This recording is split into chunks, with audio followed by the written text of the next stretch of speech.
Can we start with roll call? Leah? Oh, you're on mute. Present. Ann Madai, present. Frank Perez, present. Amy Galeri, present. Okay, public comment. Has everyone had a chance to sign in who would like to make public comment? You want- Oh, it's okay. We instituted a new, I'll put you last. Who has a pen?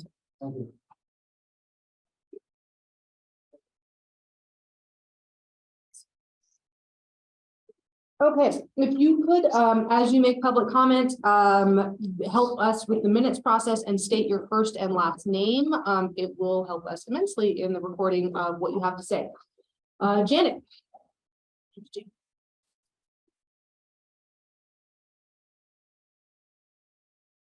Janet Butcher for the record. Is this on? You have to hold it pretty close to your mouth.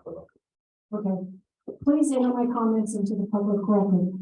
At the February 28th meeting of the Washoe Board of County Commissioners meeting, many people spoke against and for in support about Dry Clean Story Hour. And I think it's being rebranded as Family Story Hour. It was commented that Washoe County Library's Dry Clean Story Hour was just one of the number of official Dry Story Hour events across the U.S. and intentionally advocates of the event say they allow children to enjoy a judgment-free zone. Doesn't make it right, and a wise curator of the library would know this and not place their personal agenda at the forefront. A commenter at the February Washoe Board meeting stated, "What you're doing today is a group targeting the LGBT community with hate. They're a minority. Looking around, you can see that many of these individuals are older and are living in a time that has passed." I listened and no one was talking hate. In retrospect, this commenter is the one that comes across as hating older people and obviously women.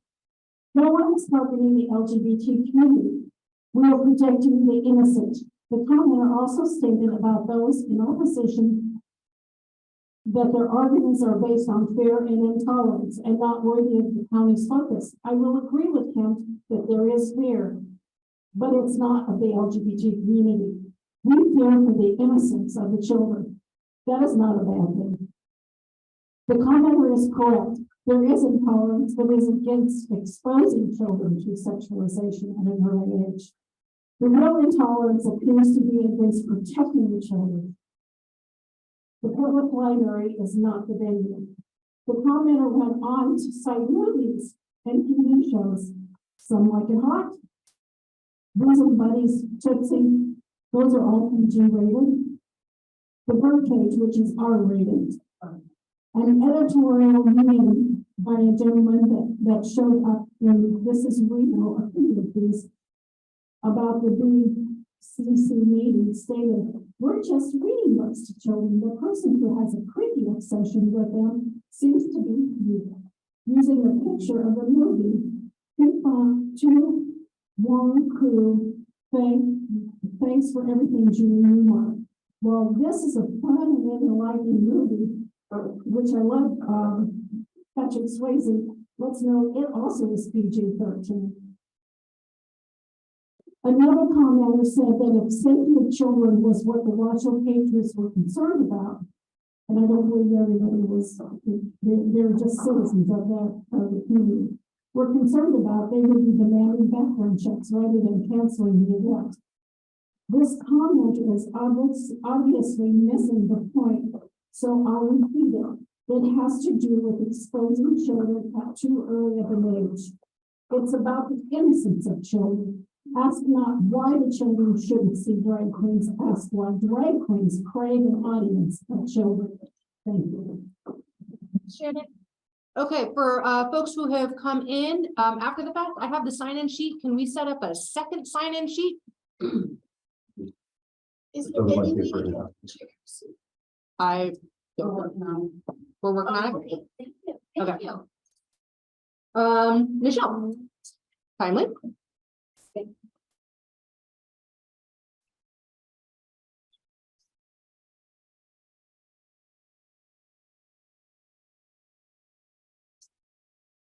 Okay, good afternoon, Michelle Hall, for the record.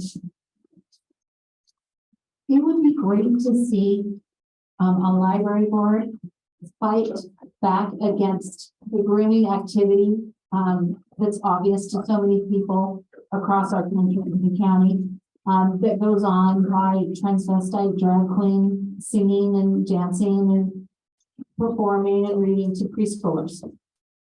It would be wonderful to see a library board director actually take steps to secure the children of Washoe County by protecting them and respecting and honoring their parents. And by this, I mean taking a stand against the practice of putting these, these sexualized transvestite adult men who are mostly homosexual with little children. The outfits are often caricatures. They're scary. They don't look like your typical, like a normal type of range of a woman. And I'm talking about super exaggerated hair and makeup and clothing. And so I would ask again for Mr. Scott to, why wouldn't he consider, instead of having drag queens, have fairy tale figures from, really awesome children's works of literature, be the costumed agent for reading. I recently encountered about 23 book titles when I typed in trans on the online catalog feature at the Washoe County website. And these are books that are just, out loud about trans romance and so on, trans themes, self-discovery. But I know that my daughter has told me that a lot of her like science fiction and fantasy books often have, an LGBTQ, plus story or subplot hidden, deep within the book, either at the middle or at the end of the book. So it's not written on the cover. So I'm sure that our libraries probably have a lot of these books, and why was that? So according to an article from last fall on the Daily Caller, I'm gonna speed myself up here. It's about $200,000 of an investment that an adult would pay for transgender surgeries. That includes like maybe facial surgery, genitalia reconstruction, that kind of thing. But if a child does it, more and more children are being prescribed puberty blockers. And if you start out as a child with puberty blockers, and then you go on to the surgery, you're looking at a $300,000 price tag. So I say we stop letting the medical complex reap great profit and protect our kids instead.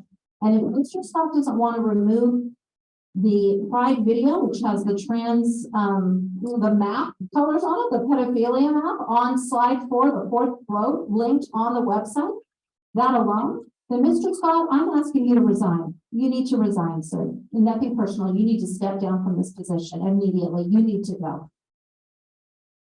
I'm sorry, it's nothing personal. Thanks, Michelle. Cesar Minera?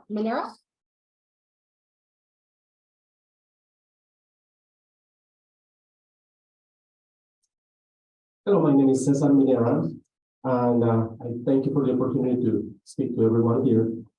I represent over 60 churches in our region, Reno, Sparks, and the North Valleys.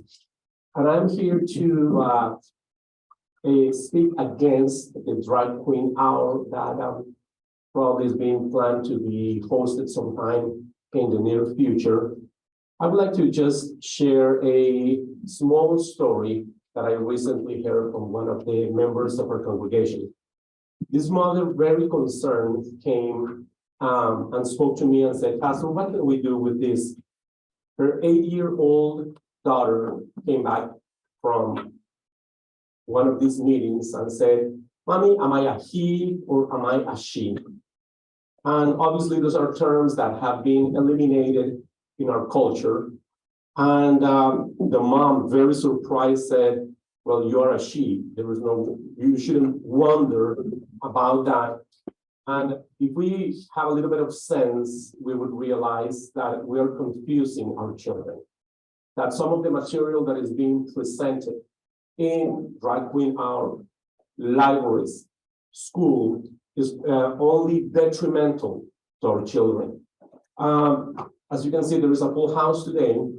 And as I mentioned, I represent so many churches that we can start having people by the hundreds or by the thousands here to express our disagreement with this type of events that are being planned to be hosted.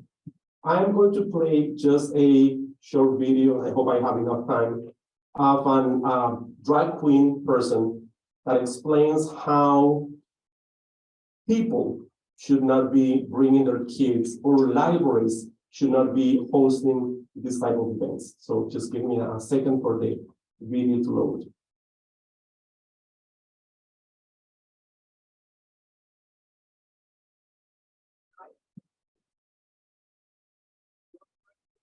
Favorite conservative drag queen. Anyway, I have another message for heterosexual women. The ones who have children. I have no idea why you want drag queens to read books to your children. And this is a I have no idea. What in the hell has a drag queen ever done to make you have so much respect for them and admire them so much? Other than put on makeup and jump on the floor and writhe around and do sexual things on stage. I have absolutely no idea why you would want that to influence your child. Would you want a stripper or a porn star to influence your child? It makes no sense at all. A drag queen performs in a nightclub for adults. There is a lot of filth that goes on. If someone is interested in the video, we're happy to provide it. And I agree with Michelle. I think it's important for Mr. Scott to recite. Crystal Minner.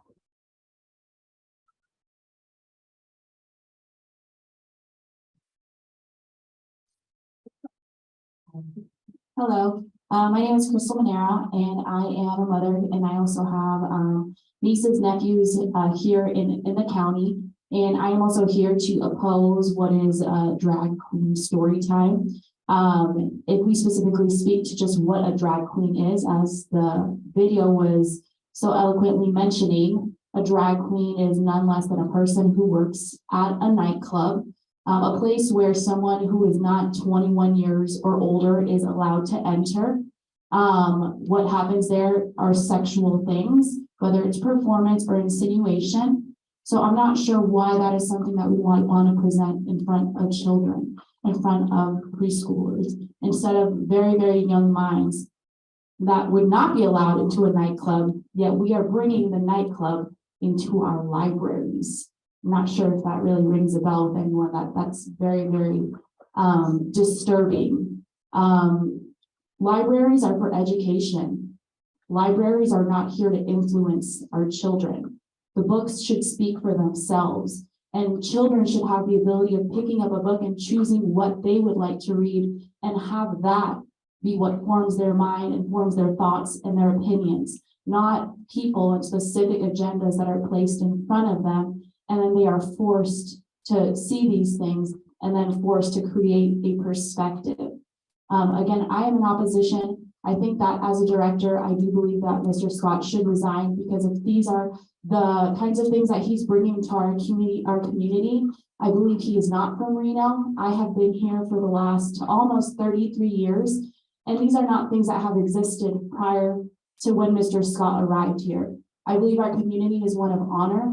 It's one who believes that our children are precious, that our children should receive the best education, and not to bring literally nightclubs in front of their faces. Our community is one that has a standard, I believe.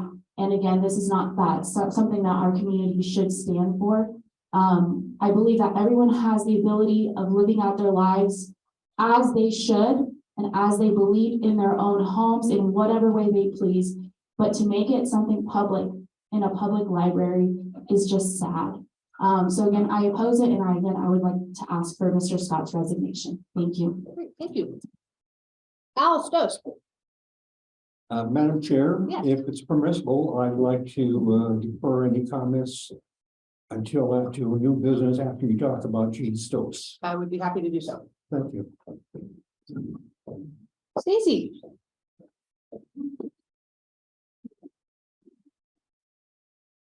Thank you. My name is Stacy Piro, PIRO.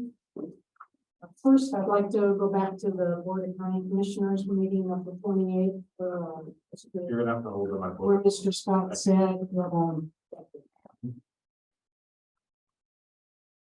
that the same group, whoever that is, addressed the Board of County Commissioners, and we were wrong to address them. It's on your webpage.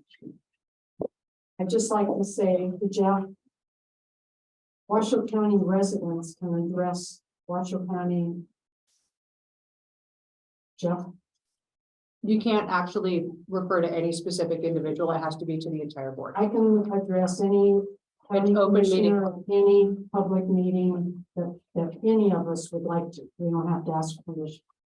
Which brings me to, I think this is what may be happening. We have consolidated library trustees. You guys don't have your own email. No one can communicate with you. Everything goes through this man. So you get to see what he thinks you get to see. I'm just wondering why we have placed all the control. You guys are his boss. And I can't figure out why there's not more conversation with all of you, with all of us, to figure out what we consider to be a problem. Maybe it won't get resolved 100%, but I've been coming to these meetings, no one's been talking to me. So I think that's a big mistake that the trustees are making. You guys are in charge. You get to hire, fire, well, not really, the board does. You get to evaluate, you get to guide the programs. You have a lot to say, but for some reason, you've let him be boss. I think you need to reconsider getting emails before your personal phones are collected with the Freedom of Information Act. You don't want that to happen. So there's some very serious things that I think we all need to reconsider, take a big step and have a conversation, not one man having a conversation with all of us. Thank you.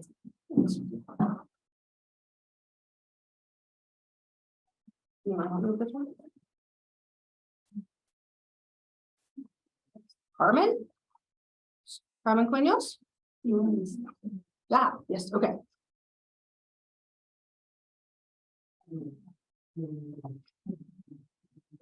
My name is Carmen Quiñones. I'm grandma. I have kids in the county. And I don't agree why these people have to go to the library and teaching the kids or giving videos to in the school to the kids. You know,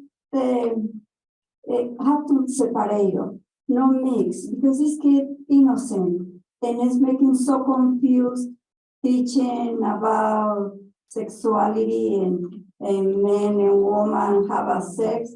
Leave it to the parents, do it. You guys take care, your business outside the school and the library, and these have to focus on the kids. Leave the kids alone, because these kids don't have his mind to open the and he said, oh, I want that one. You guys make him confused. Live his life. Because nobody can tell you, you have to do it this, you have to do it now. Leave the kids alone and do your business outside and not leave it, take it to the library, please. Make it concern, and I think you guys parents, and you don't want somebody teaching your kids about go gay or go lesbian. Leave the kids alone, please. Carmen. Bruce. Marks for the record, I'd like my comments read into the record, please. First of all, credit where credit's due. Thank you for correcting the minutes from the last meeting as I requested. Really appreciate that. It does reflect on your integrity as a body. I would like to express my dissatisfaction with the continuation of the Drag Queen Story Hour program. I was at that same county commission meeting. One of the logic fallacies that was presented there is the programming Tootsie, some of the other programs that have been out there. false equivalency. There's a huge difference between a person that represents themselves as a woman credibly and a drag queen. They are not one and the same. A drag queen is a caricature of a woman. And if I was a woman, I would be deeply offended by that. But that's just my personal opinion. We have come here, this is the 7th month in a row, and asked this body to please listen to us. I heard the chair of this body tell me and the rest of us that you have no input on programming. I'm not real fluent in Spanish, but I believe that's El Toro Poo Poo.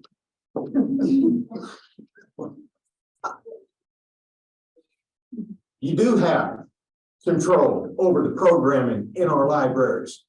Your library director serves at your pleasure. I don't know how much research you've done into your library director. I don't know how much of his past you're aware of, but it does bear researching.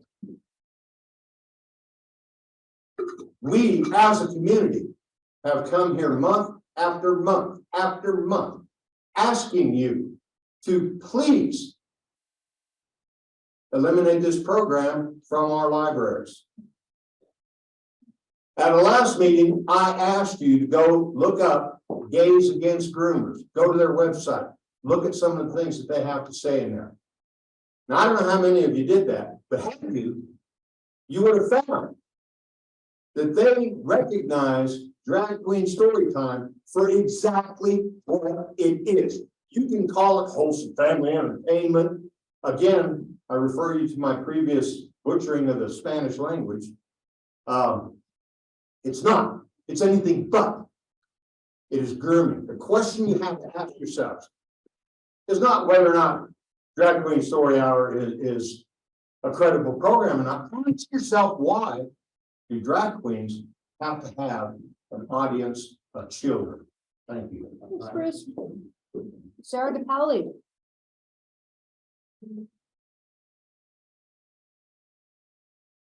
Hello, my name is Sarah DePaoli, Washoe County resident. I am who I am because of the library system. I'm very grateful for them. I've grown up in libraries. So first of all, I just want to say thank you to all of you who maintain our library system here.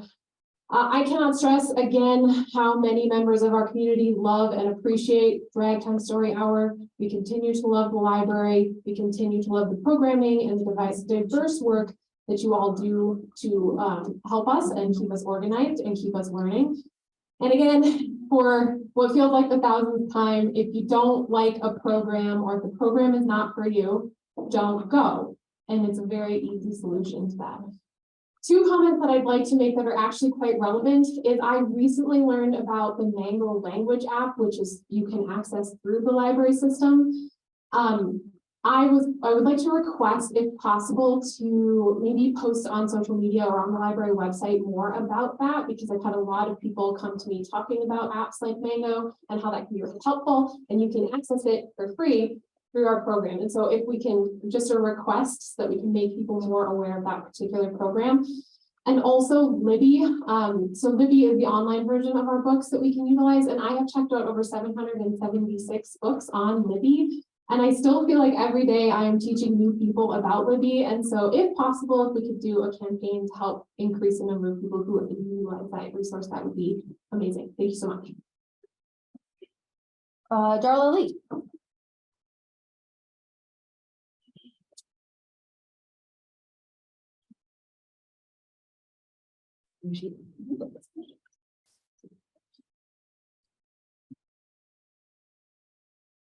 Good afternoon, Darla Lee for the record, and I would like my comments into the record, please. Since you as a library board have thus far, to my knowledge, ignored the majority of citizens in Washoe County who do not want the continuation of Drag Queen Story Hour, I would like to suggest an alternative. Kirk Cameron, who you may recall was a childhood actor on Growing Pains and has been, as an adult, he is a documentary filmmaker, producer, author, He is also married with 6 children. He is currently crisscrossing the U.S. reading his new children's book, As You Grow, in library story hours. His book is about the values of freedom, loyalty, bravery, courage. A few things I think that would be nice for our children to know, instead of gender confusion. He was in Scottsdale, Arizona on April 14th, just this past week. And after an East Coast library visit, I think in New Jersey, he's going to be reading in San Francisco on May 9th. Oh, is this even on? Okay. So my question would be, why can't the library system here reach out to someone like Kurt Cameron to read his book to our children?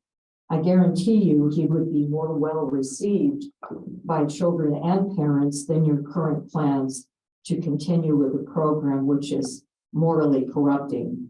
And to address the comment of the previous speaker, yes, parents can choose not to take their children to a drag queen story hour, obviously. But this isn't about just the children of a few parents. This is about all of our children who are being exposed to this. So it is not a question of just not coming. It is a question, is it morally right for any of our children to have to be exposed to this? So I would encourage you to please give your due diligence to check out bravebooks.com, which is Kurt Cameron's website for his books. And I believe he's on Facebook that you could look to that for more information, and invite him to speak here. I think that would be a truly good alternative. Thank you. Thank you, Darla. Nicole.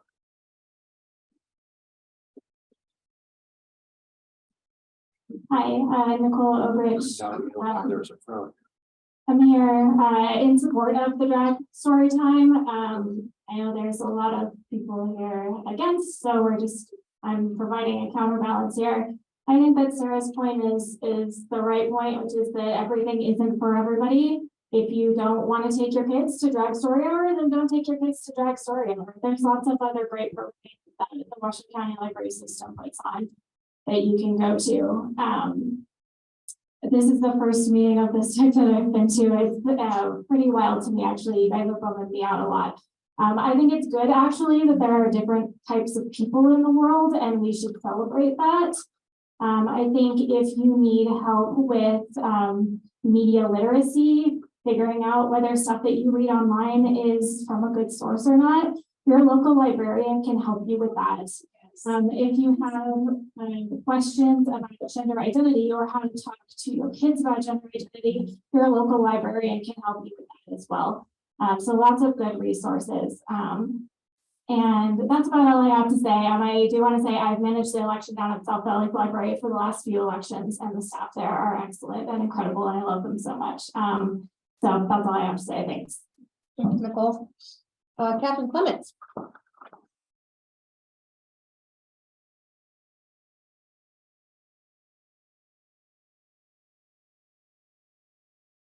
My name is Catherine Clemens. I'm an assistant pastor at Valley Christian Church, Christian Fellowship. I represent about 200 people in that church. I thank you for the opportunity to speak here. I am a mother of 5 and grand and great grandmother of 21, most of whom are in Washoe County. I am concerned that my children and grandchildren and great grandchildren will be exposed to things that are inappropriate. And statistically, children who are sexualized early have a lot of problems in life with relationships. And that's what I'm concerned about, that the children will be exposed to things that are inappropriate and that can really lead their lives down a very bad path. So I'd like you to take consideration that a lot of this material that men dressing up and being sexual with little children is very inappropriate. No matter even if the parents liked it. it's still inappropriate and statistically not a good thing. Thank you. Thank you, Catherine. Rebecca?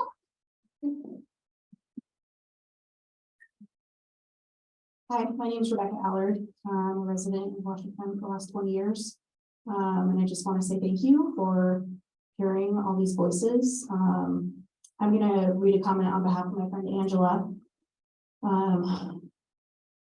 So my name is Angela.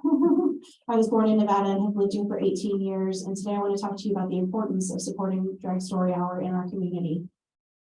When I look at Drag Story Hour, I see a safe and controlled community event where parents can bring their children to have performers read stories to them in a fun and engaging way. It's important because it offers children the opportunity to see and experience different aspects of our culture and see something new. I understand that some people see drag as subversive, inherently sexual, or immoral, but I disagree. Drag is performance. Drag is art. It's subjective and it changes with context. Using that same logic you're using here, all dancers are strippers. All artists only create pornography, and all musicians only work to summon the devil, but we all know that's really only about jazz. Drag is about so much more than sexuality. Drag is about creativity, expression, and fun. Can you go to a drag show that is sexual? Of course, but you will know well beforehand, and it's not the standard, and you can bet kids won't be invited. It's harmful and frankly bigoted to project this type of stereotype if you don't fully understand something. See previous note about media literacy. Supporting Drag Story Hour can teach children about acceptance, diversity, and inclusion.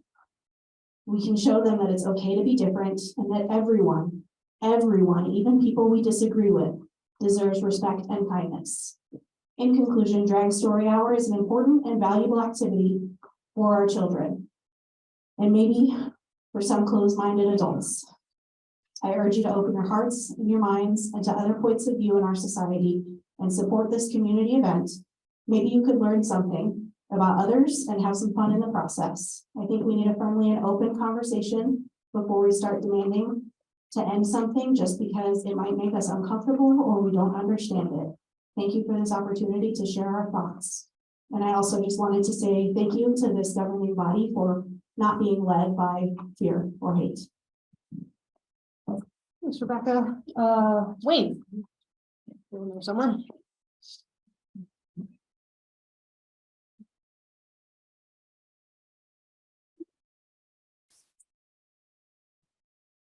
My name is Wayne Holland, and in all transparencies, I was a board member for 4 years with the Washoe County system. And I want to talk to you about what the library does here, how expansive it is. You can walk out the hallway and see something about the Holocaust. If you don't believe in the Holocaust, that's painful to the public. You can come in here and tell them I don't want to do that. There's a National Women's Month that they talk about. If you don't believe the women should have a national month, you can come in and talk to them about that too. Today, you're talking about one specific thing, the drag queen. And I want to answer some of the comments. They really can't answer you, but I'm public now, so I can. So I watch my time. Some of you say it's immoral. Holocaust is immoral people. Trying to be a woman instead of a man, that's immoral to some people. But a lot of families, if you go to these drag queen children's programs, a lot of families take their kids there. If you haven't been one, I urge you to go to one. See what it's like, see what families are like. Talk to the moms and dads that take their kids there. I can guarantee you, I've never heard of a problem with a parent that's going to one of these. The only discussions I've heard was when you had a man with a line rod in front of the library, it was intimidating people to go in there. That's intimidation. You guys are trying to intimidate, some of you are trying to intimidate the board. But to me, that's intimidation. Church, the church I go to, we accept everybody. We don't kick somebody out, we don't close the door just because they're transgender. Some of the nicest people I know are considered transgender. Messages to the board. Every message that goes into the library system on their email gets to those people right there. It does not go through director Scott. It goes directly to them, and then it's up to them whether they want to answer or not. They're not required to answer you, just like in this public forum, they're not required to talk, this is for us to do. But every message goes to them, I can guarantee it.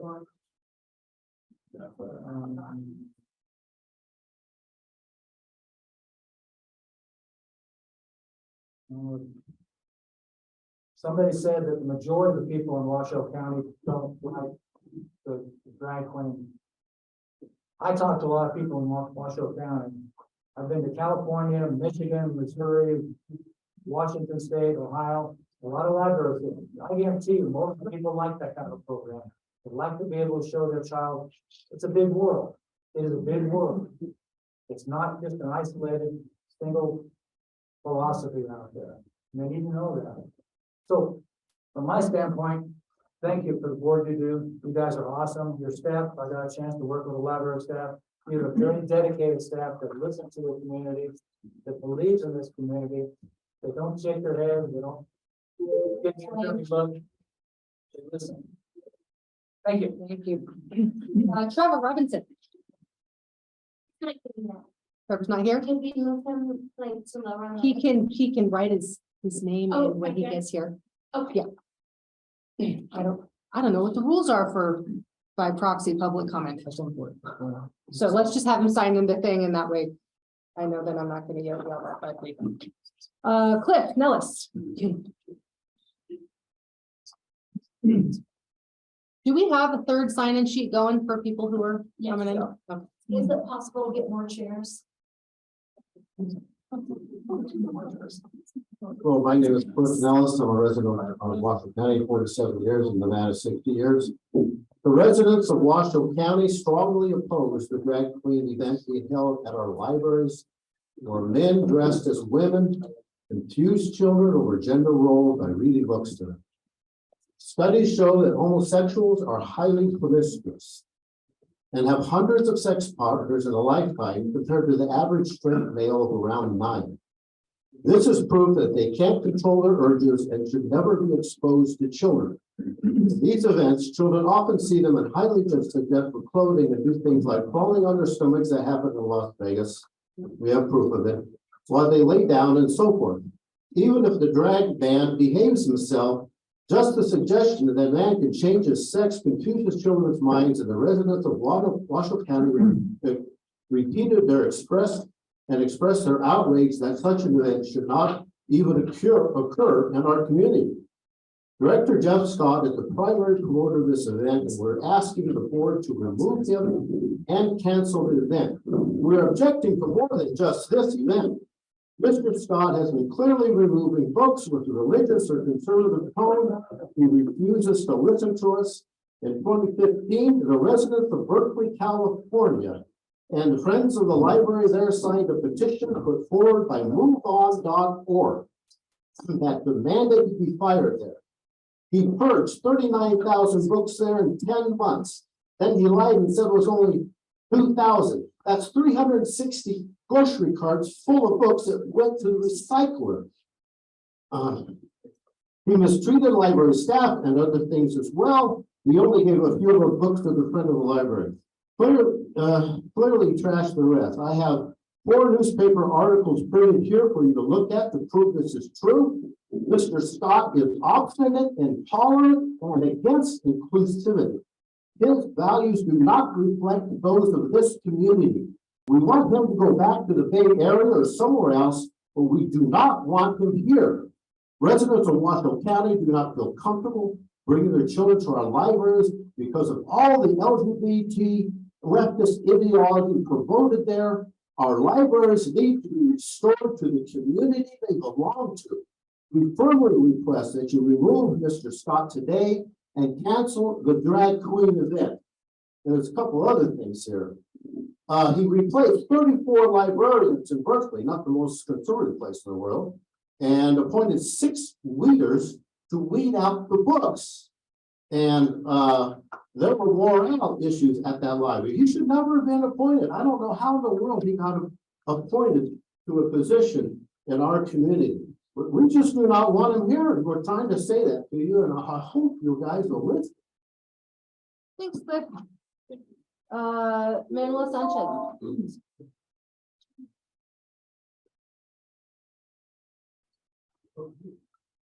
Ready? Manuel Sanchez?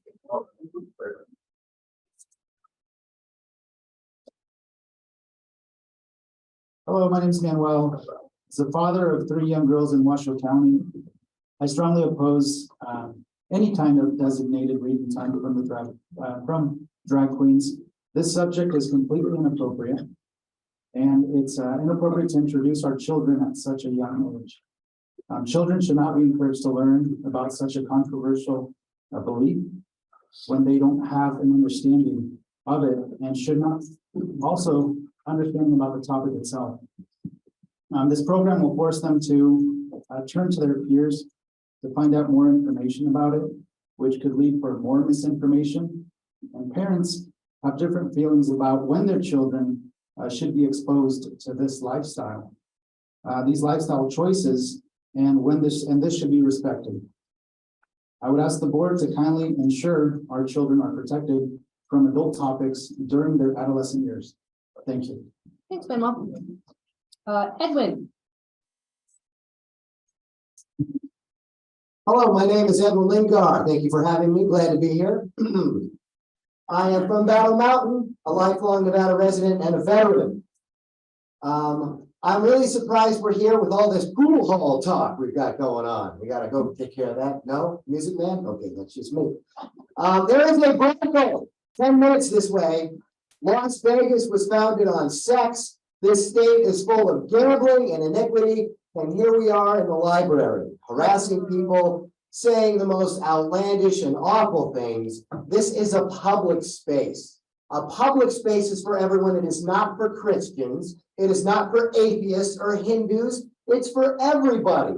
I don't go into anybody's church and tell you how to practice or preach. Yet in every step in our society, in our street, Christians want to come in here and talk about Christianity and tell us all how to live.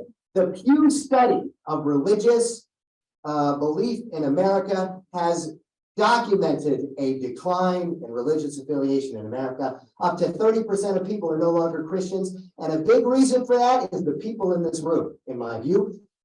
This talk, this nonstop talk and attack and calling people groomers. A report was released just last week on April 6th, a couple of weeks ago now. 150 priests raped over 600 children. That's grooming.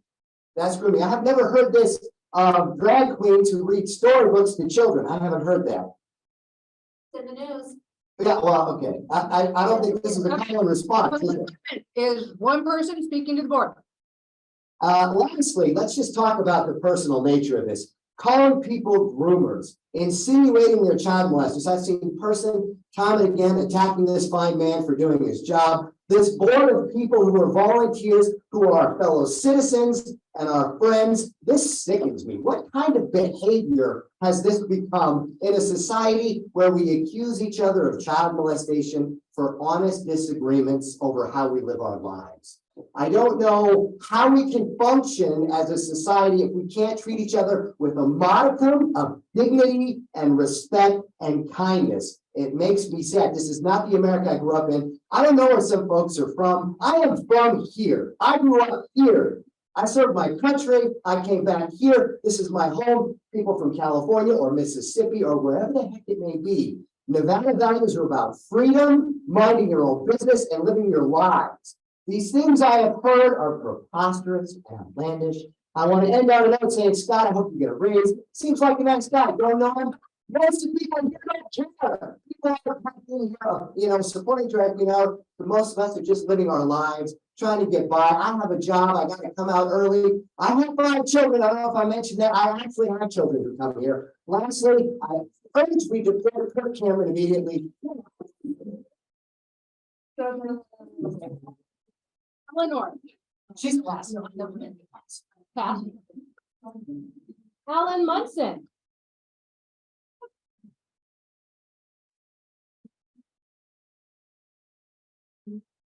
My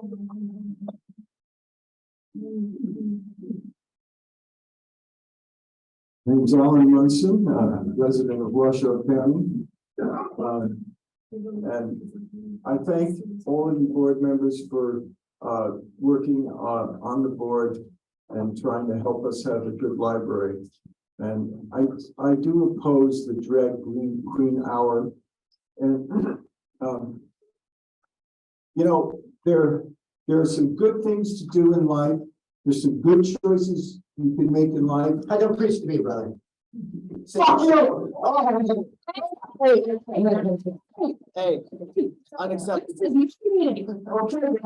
Shut up, I'm speaking. You have to speak to the board, and that is the end of it. We are not doing this at this meeting. Do you understand me? You may speak to the board. That is the end of this. Okay. Stop. I didn't. That is the done. We're done. Sir, if you may continue. Okay. There are lots of different choices that we make in life. And I made a lot of bad ones when I was a young person, but I did serve my country also in Vietnam. And I made a lot of bad choices. And the one thing I believe in strongly is that young children should not be exposed to sexual things, sexualizations, heterosexual, homosexual, until they're old enough to make wise decisions. And that's what the problem with the drag queen hour. It's exposing children to sexuality things, even the disguise. Please don't do it. Here, citizens of Washoe County, we pay tax dollars for what a good library system is supposed to be. And it can be a communication of ideas in the books, but let parents have a say too and protect their children from things.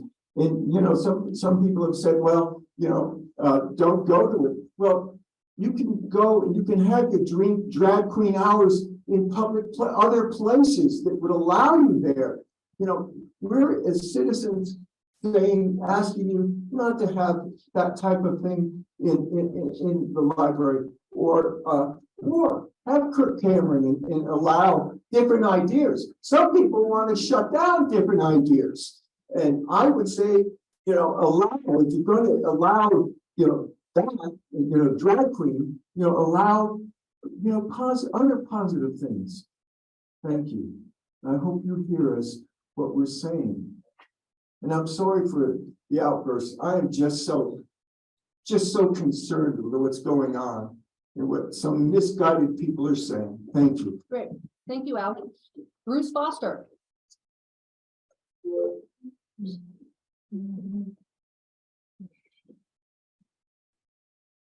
Yeah, Bruce Foster. Hello, good afternoon. And Washoe County resident, father of 6 and 9 grandchildren. And this is a international metastasized cancer. Washington and California have both moved to allow state-sanctioned kidnapping to help confuse kids transition. The UN says that minors can now consent to sex. Big Medicine advocates for genital mutilation of underage youth. Drag shows are marketed as family friendly. Disneyland is hosting its first LGBTQIA+ Pride Night. The NCAA thinks it's fine if men change in female locker rooms. Dylan Mulvaney identifies as the sensualized underage girl and gets rich with brand sponsorships from Nike to Olay, but not Budweiser. We know how that turned out. TikTok spreads a social contagion of gender confusion and radical trans ideology to its underage users. A transgender female shoots up a Christian school, and the White House says the trans community is fierce. Libraries hold drag queen story hour and in their books. Oh, and just today, Joe Biden vetoed a bill protecting women from biological men in women's sports. And today I checked out a book, and it's called Lawn Boy. And it's by Jonathan Evison. It's available at your Sparks Library. This is on page 25. Speaking of bags, look at that homo by the window and lay off that bag stuff, I said. Oh, are you a bag too? Bags are just people. You have people who stick shit up their butts. But there's one thing I never tell Nick in a million years, not that it really matters in fourth grade at a church youth group meeting. Out of the bushes behind the parsonage, I touched Doug Gobel's dick, and he touched mine. In fact, there were even some mouths involved. It's not something that I even think about these years later, except that Gobel is the hottest real estate agent in Kitsap County. This is in our Washoe County School District, Washoe County library system. And as Ollie London had quoted, is that drag queens are the Marines of the trans movement. Thanks, Bruce. Terry? Can you remind me how to pronounce your last name, please? Welcome, Lisa. Thank you.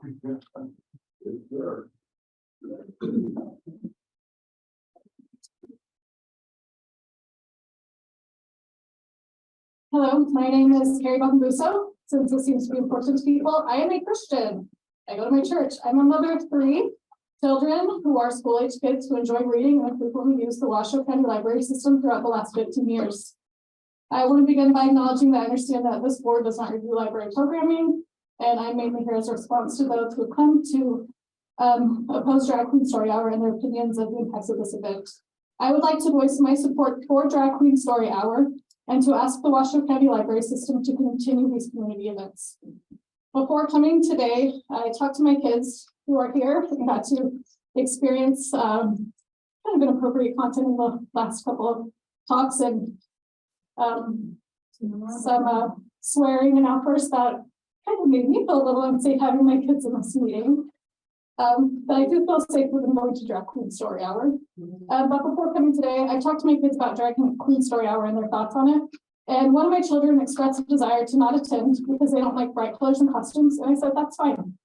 I'm not going to force them to attend anything they don't want to go to. I then asked my child if they thought these events should be banned for everyone just because they didn't want to attend. And my child very quickly and adamantly replied, no, people can still go if they want to. Drag Queen Story Hour should not be banned just because some people don't like it. If a person doesn't want to attend, they have the personal choice not to attend, but other caregivers and children should not be prevented from having that personal freedom to make that choice for themselves. I've heard people in prior meetings mention a worry that these events are an opportunity for grooming. If the fear here is indeed grooming, I hope that my fellow community members who are here today in opposition of Drag Queen Story are also working to ban churches, scouting, gymnastics, and other places where pedophiles repeatedly and actively go to groom and abuse children. However, if we were to ban every location or event that could be potentially unsafe, there would be very few places, if any, left in our society where children could go and interact with society. And let's be honest, banning all those places and events is impractical, and banning an event like Drag Queen Story Hour to protect children is illogical. As many others have said, if you're worried about your children's safety, don't take them to places you feel that are unsafe.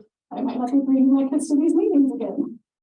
And again, if the fear is grooming, please be sure that the library system has reported that they do background checks on their performers and they have been screened.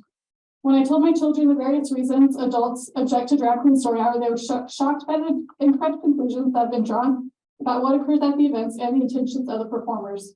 It is possible for a person who has a job in adult entertainment to also participate in activities that are non-sexual and child-friendly. There are many people that have jobs in nightclub and entertainment industries that have children, and they do not involve their children in their professions. There's nothing inherently sexual about a wig and makeup or a sparkly dress. Any sexual meaning is attached to these performers by adults, not the children watching. Kids are there for fun stories, costumes, creativity, and imagination. Books are like mirrors that allow people to see other people like them, and they're like windows that allow children to learn about people that are different from them.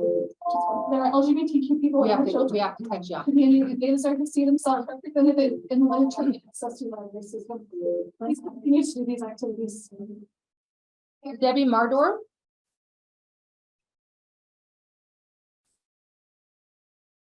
Debbie? Are you Debbie? Okay.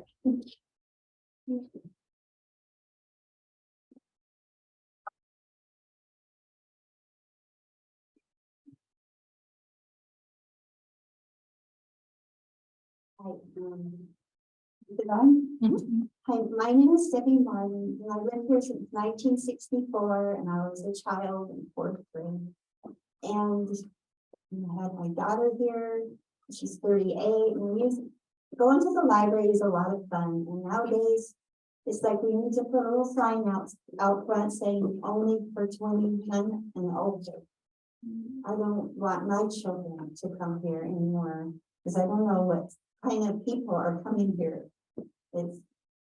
I'm horrified what is happening to our kids in our Washoe County libraries. Why are you all not being arrested? Jeff Scott, you are the director, and you should resign. Drag Queen Story Hour is an abomination. This is against God, Bible, the Constitution, freedom of religion, and our children shouldn't be here being exposed to that. You are taking away parents' rights of teaching their children their religion and teaching them morals, manners, how to be gentlemen and ladies. Then you expose them and groom them to sexual content with Drag Queen Story Hour. The sexual books moms and dads protect their children from are read to them. Please replace this evil curriculum with a series by Kurt Cameron or read books about our history. You are hurting our children. Thanks, Debbie. Sandy Tibbet.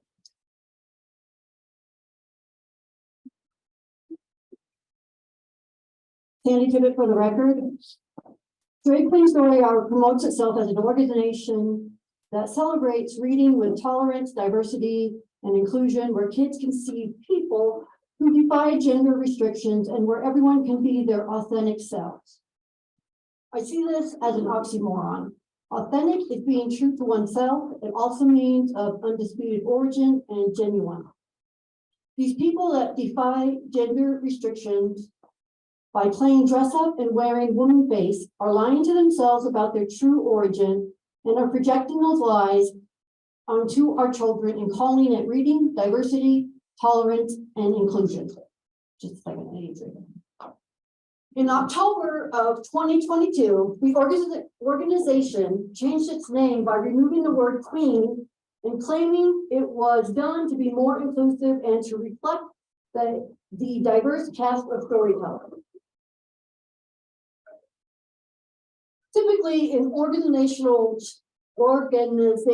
name change is done because the name has been tarnished by serious wrongdoing. The rebranding of Drag Queen Story Hour does not make it any more wholesome or right. Drag queens appear as a whimsical comic figure to young children, but in reality, they carry a serious message. The deconstruction of women, the reconstruction of child sexuality, and the undermining of the family unit. Queerness is not a concept that is relevant to any child, and Drag Queen Story Hour is a gateway to introducing queerness to a child. Drag is a form of adult entertainment that belongs in strip clubs, bars, anybody that's 21 and over allowed only, right? And will never be appropriate for underage children in any type of setting. We object to children being used to validate adults and the prejudice against women inherent in drag queen performances. I urge this board to protect the innocence of children and to eliminate Drag Queen Story Hour. I also urge you, strongly urge you to fire Jeff Scott because you can't trust him pulling books off the shelves at libraries and destroying them because what? He doesn't believe in what the message is in that book? That's wrong. So either you guys need to fire him or he needs to resign. Thanks, Sandy. Brandon Thompson. Hello, everybody. My name is Brandon Thompson, and I work with kids out here. And one thing that I just want to say is that I oppose the Drag Queen Story Hour. One thing that I just want to say is for everybody that's for it, I don't feel like it is an attack to you, but it's just one thing. I feel like every adult can make their decision, and kids are very impressionable. And so it's something that if you're just having these things in front of them, It's something that can just make them question things. And one thing that I just want to say is like, everybody's just like, yeah, like don't bring your kids there and things, which I do agree with. But like, I have an 18-month-old little girl now, and I'm just nervous by the time that she gets to school age that this is probably going to be there then if we started here. And so that's just what I would say, and I hope you guys have a great day. Thanks, Brandon. Brian Canton.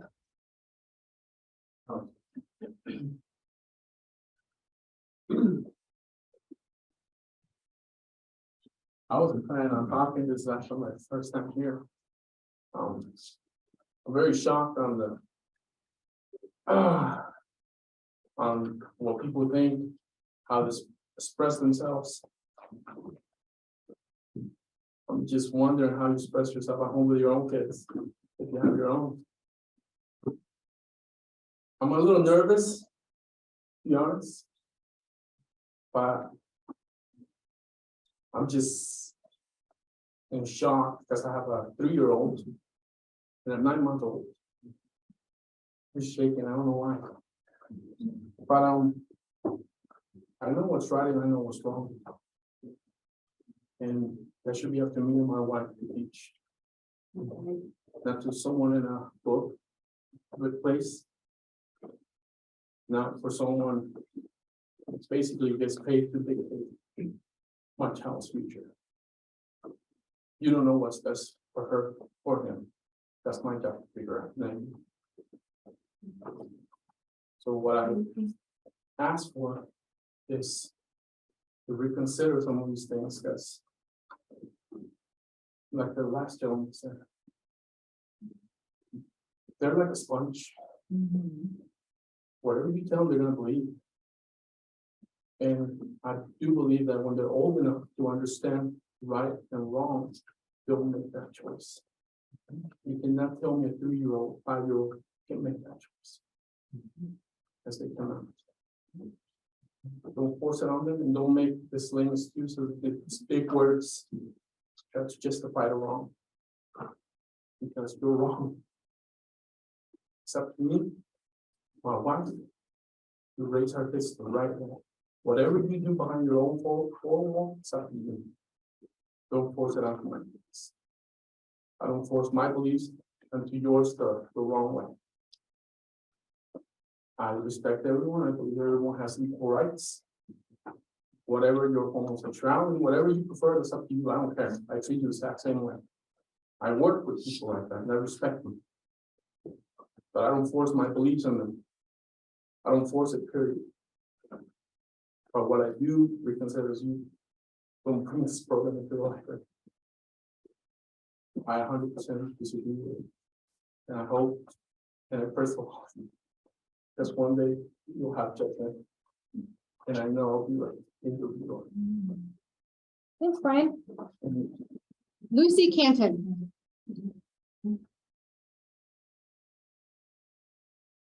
Thank you. Is that good? We're good there? Yep, carry on.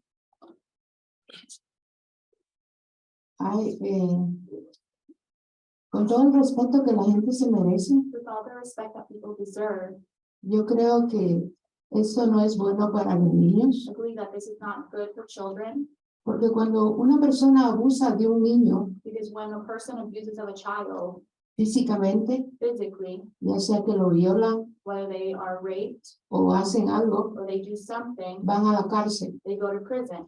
Con esta situación ahora, With this issue now, yo pienso que le están violando I think that they are violating su personalidad, their personality, su mentalidad. their mentality. Ellos no necesitan saber eso They don't need to know these things en la edad que tienen. at the age that they are at. Tengo mis nietos, I have my grandchildren, 4 nietos, 4 of them, y como dijo la persona anterior, and as the person before said, yo creo que el derecho I think the right de educarlos en esa área of educating them in that area, son los padres. it belongs to the A parents. nosotros como adultos, We as adults, nunca nadie nos llevó a la escuela no one ever took us to o school a la librería or to the a library enseñarnos eso. to teach us these kinds of Creo things. que llega un momento I believe a moment comes que tenemos una edad where we come to an age y podemos decidir. and then can decide for ourselves. Y la decisión es personal. And the decision is personal. Cada uno decide cómo quiere vivir. Each one decides how they want to live. Cada uno dice cuál es su estilo de vida. Each one decides what their lifestyle is. Eso es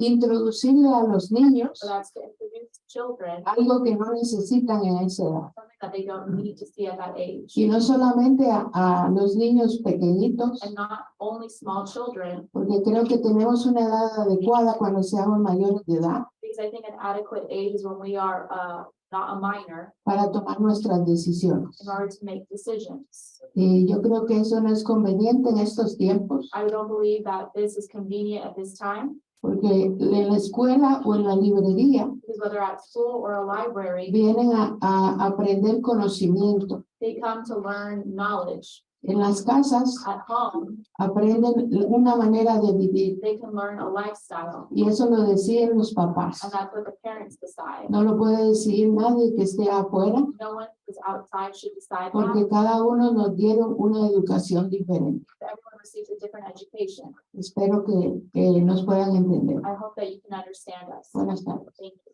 Thank you, Lucy. Erica?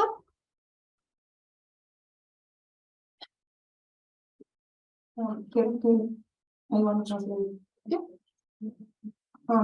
Mi nombre es Erika. My name is Erica. Llevo viviendo en el condado de Washoe 25 años. I've been living in Washoe County for 25 years. Tengo 4 hijos, I have 4 children, 3 mujeres 3 young ladies, y un varón de 9 años and 1 9-year-old son a quien le encanta, le gusta leer. who loves to read. Mis hijas también tendrán sus hijos, My daughters will also have their children, mis nietos, my grandchildren, y yo estoy en desacuerdo con este programa. and I am in disagreement with this program. Estoy en desacuerdo que quieran venir a imponer sus reglas, sus ideas, I am in disagreement that you would want to come and impose your ideas, sus pensamientos a nuestros niños. your thoughts on our children. Y como madre de familia, And as a mother of a family, estoy en desacuerdo I am in completamente con esto. complete disagreement with this. Y sobre sexualidad, And on sexuality, le vamos a hablar mi esposo y yo a nuestros hijos. and my husband and I will be the ones in charge of talking about sexuality with our children. Gracias. Thank you. Thank you, Erica. Thank you. Jesus?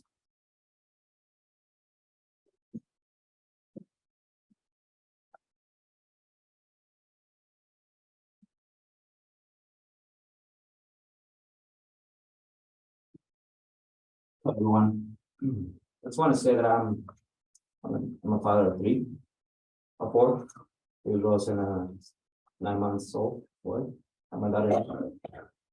And I've been listening to all the conversations. I respect everybody, but regarding to this specific topic, I'm not agreed. Because I know it starts to implement, covers a lot of things, a lot of thoughts, trying to provide some right information, but it's gonna go further.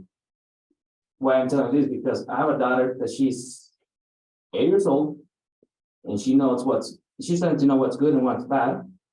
But one day she came up to me from after class, and she's like, "Dad, I know there's more than 2 genders." I'm like, "Wait a minute, who told you that?" My teacher. See, the teacher already broke our rules, as parental rules, without my knowledge, without my permission. She's trying to implement my daughter something that is not right. So that being said, if they're doing that in school, obviously they can do that the same thing in libraries. So I'm totally disagree with that. You know, as we respect you guys with your whatever you guys do, like, you know, one of my friends behind said, that's whatever you guys do in the 4 walls in your house, just keep it between you and your family or your group. Just the same thing you guys think about us. You guys, you know, think about us and what negativity, whatever, because we're Christians, because we're this and that. Same thing. We respect you guys, respect us. You know, it's not just a small group, but the whole community. We're talking about the whole community, two cities. Why we trying to, you know, teach our children just because a small group trying to, you know, satisface or their needs, or, you know, trying to just because for a feeling or emotion, no. That's our job as a parents to teach our children about sexual, about gender, about, good morals and rights and morals. So once again, I'm totally disagree and I'm not agree with that. Thank you. Have a great day. Thank you, Jesus. Kimberly.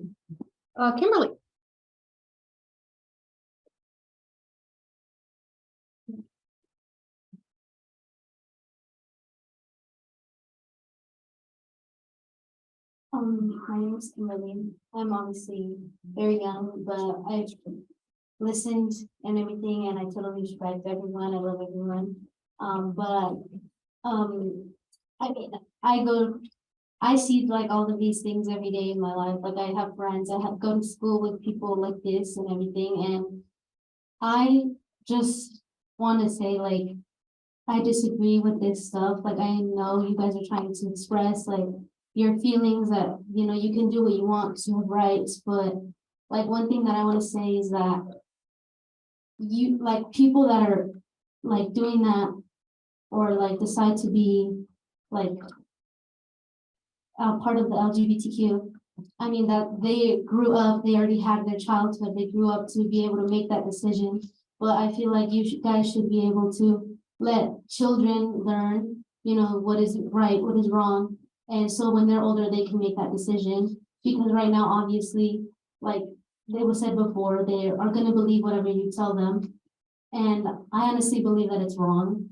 Because if we had the right to choose whether we wanted to be another gender, why wouldn't we be able to choose it from the start, from when we were in the womb, obviously. So it's like, I disagree. I don't think it's right for you to be teaching kids these things, like, especially me that I have sisters like that are very young, and I see them like come home, like expressing those things. And I'm like, you shouldn't believe it. Like, what you believe, what my parents teach you, what my parents are teaching me. I'm growing up, I'm learning. And I feel like what I'm learning is obviously the right thing, and I'm happy where I'm at.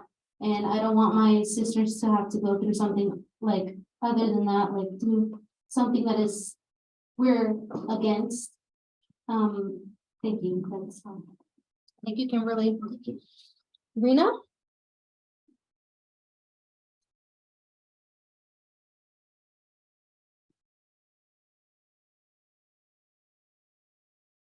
Hello.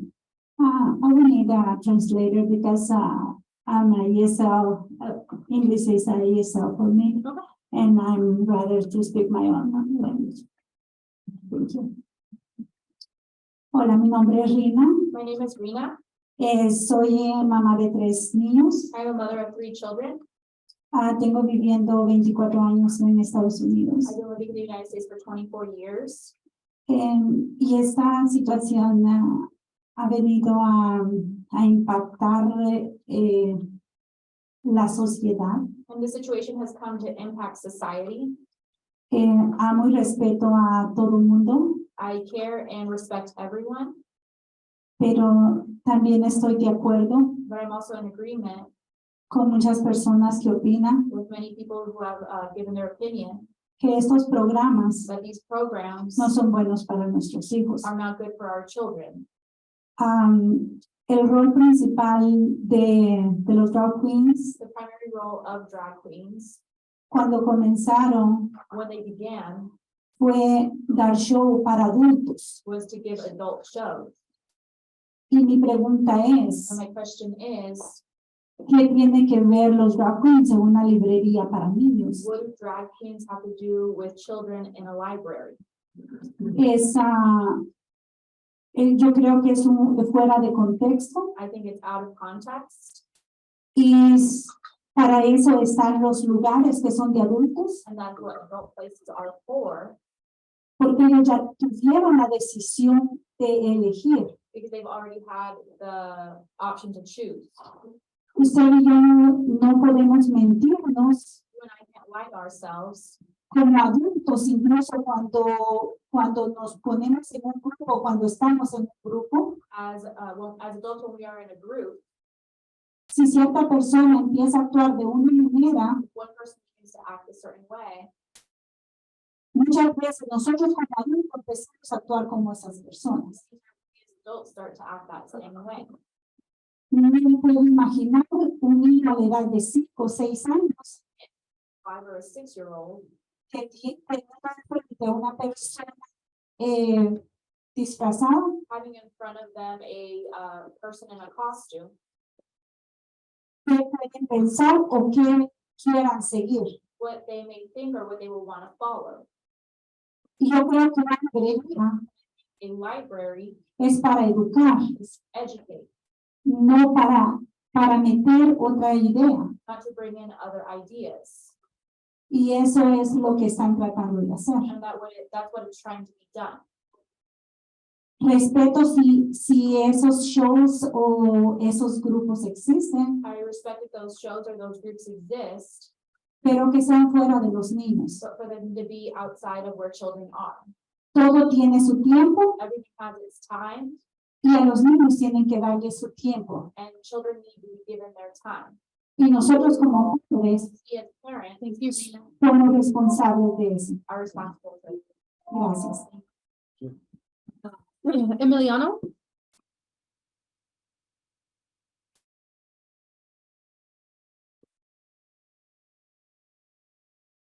For the record, my name is Emiliano Pasillas, and I'm a pastor in the local community. I strongly oppose what the LGBTQ plus community is trying to do in our libraries. Jeff Scott, and I'm sorry, you said that this is your meeting. This is not your meeting. This is a meeting for the community. You might be the chair, but if you are allowed to scream and yell, everybody's allowed to be able to speak. Each one of you will be accountable not only to the community, but to God. You're going to be held accountable to God. The judgment day will come. It's appointed for men and women to die one time, and after that, judgment. So if you guys are doing this, the condemnation is going to be greater to you all. And I pray for you that God will speak to your hearts. If you're doing this, allowing this thing to come to our children, I hope that each one of you will be accountable to God, and your judgment day will come to you, each one of you. Your decisions have a big impact in our community.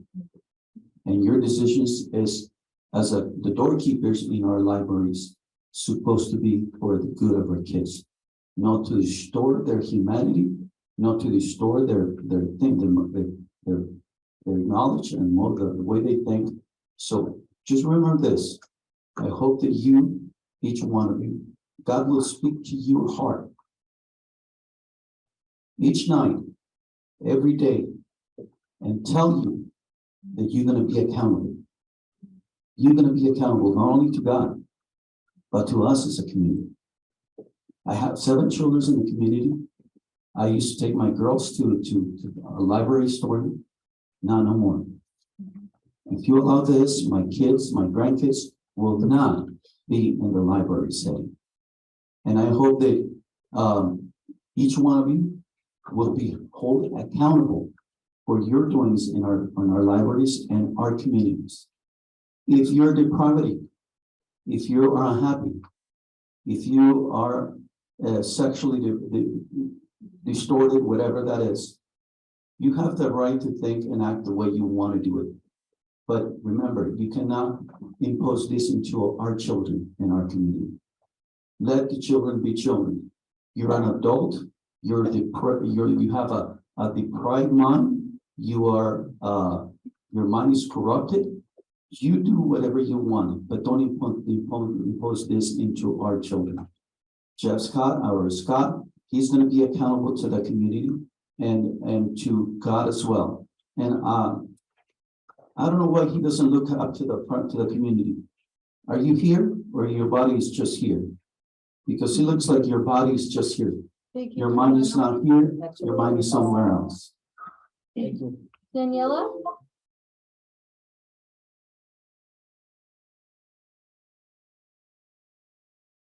Daniela? Okay.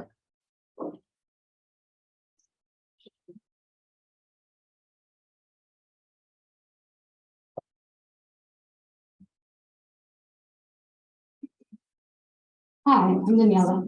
I grew up here in Washoe County. I'm 20 years old right now. I still remember sitting at the library being excited not so long ago. I have my little cousins now, and hopefully far along I'll have my children and I'll stay here in Washoe County. I'm here opposing it because this isn't right. How are they letting, my goodness, I can't believe people are like, people actually don't see it. I've seen drag queens. I had only seen drag queens at bars, from bars to libraries. It's not like bars to libraries. That's shocking to me. That's scary. That's scary. I don't know. That's bars, like bars. 21 and older, bars to libraries. Our children. Okay.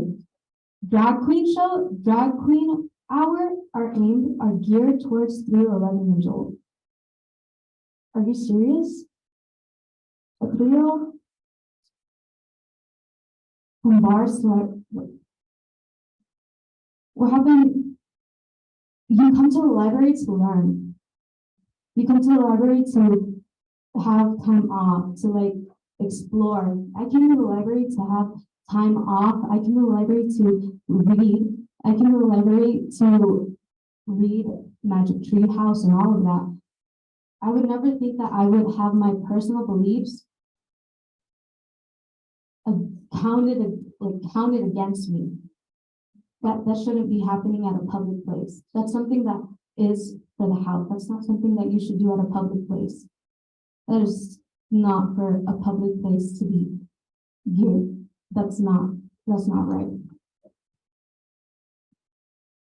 And for Jeff Scott, I personally, I don't appreciate books being removed. I don't appreciate that. I just wanted to say that. Thank you. Thank you, Daniela. Yeah, I'm not sure if it's an L or a Z. Nayeli Rodriguez? Is it Nicey? Nicey. Oh. Yeah.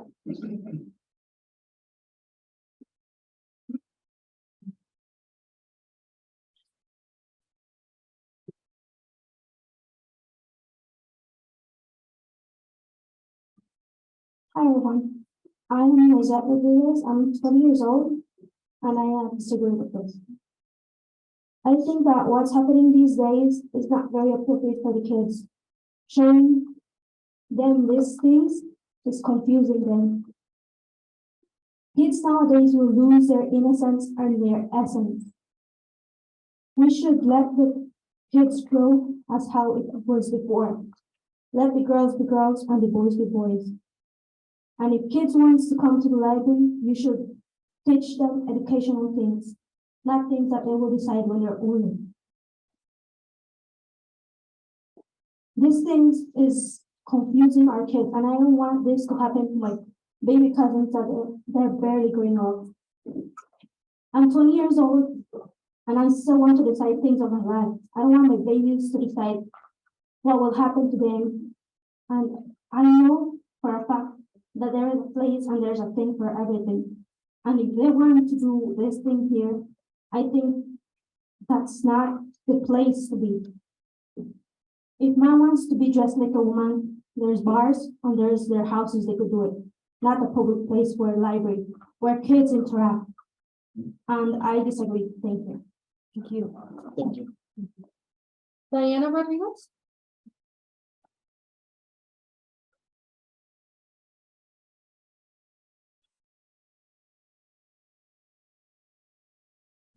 Hello. I'm a junior in Spanish Prince High School, and I want to say that I strongly think that Drag Queen Hour isn't a good idea. Drag Queen Hour sexualizes and confuses the younger audience. I think school-age children are too young to be introduced to LGBTQ topics at an early age, and one wish I truly have is, as a student in Washoe County, is for these students who are still young and not fully developed, is to preserve their innocence and for them to enjoy the time that they have with their innocence. And this isn't relevant for them. Thank you. Thank you. Alexa?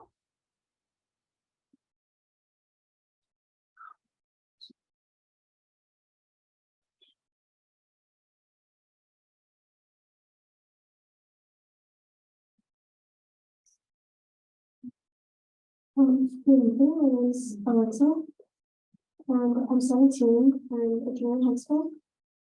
And I just want to give my opinion on this as, I don't think it's right as children shouldn't be thinking about sexuality or what gender they are, because when I was a kid, I remember going to libraries at school. I always went to public school. I've lived at libraries my whole life. I just remember seeing stuffed animals, dragons, fairies, and now there's flags everywhere. Kids question, what are these flags? And then when they see the meaning at school, they get confused. And then they ask, who am I? And I feel like, well, it's, in a lot of cases, it's a scene where it leaves a hole in a child as they don't know who they are. Or they don't know who they want to be because of all these things that are going on around them. As when I was younger, I was just taught to be whatever I wanted to be as an astronaut, a chef, whatever I wanted to be, but sexuality shouldn't be added into libraries as children to 3 years old that they don't understand. And I feel like it'll just bring a lot of confusion and hurt in the future. Thank you. Thank you. Ashley?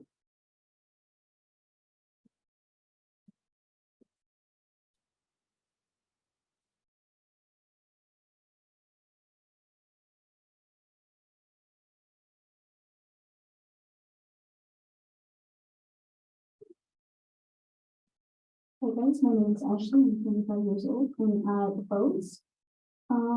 I don't agree, and I don't think it's correct for a child that age to be learning about what a drag queen is, or even the different kinds of LGBTQ meanings. When at that age, I think infants and kids are in development, they are in the process learning what behavior and what bad behavior is. Infants and kids are learning how to read and write. They are learning how to speak. A child that age can't identify what a drag queen is. They learn and imitate the behaviors of others. Children are supposed to be focusing on learning subjects that will help them grow in knowledge to have good opportunities in the future. I'm concerned for my community, and I am worried as a future mother. I'm worried as a future mother in what we are teaching and exposing our children to. Kids shouldn't be sexualized. They should be learning. Kids and children should enjoy their childhood. They shouldn't be learning how to ride. They should be learning how to ride their bikes, and they should be learning and finding new hobbies. They shouldn't have to worry about what a drag queen is or what they identify when kids should only be focusing on being kids. Thank you. Thank you. Aileen? Hi,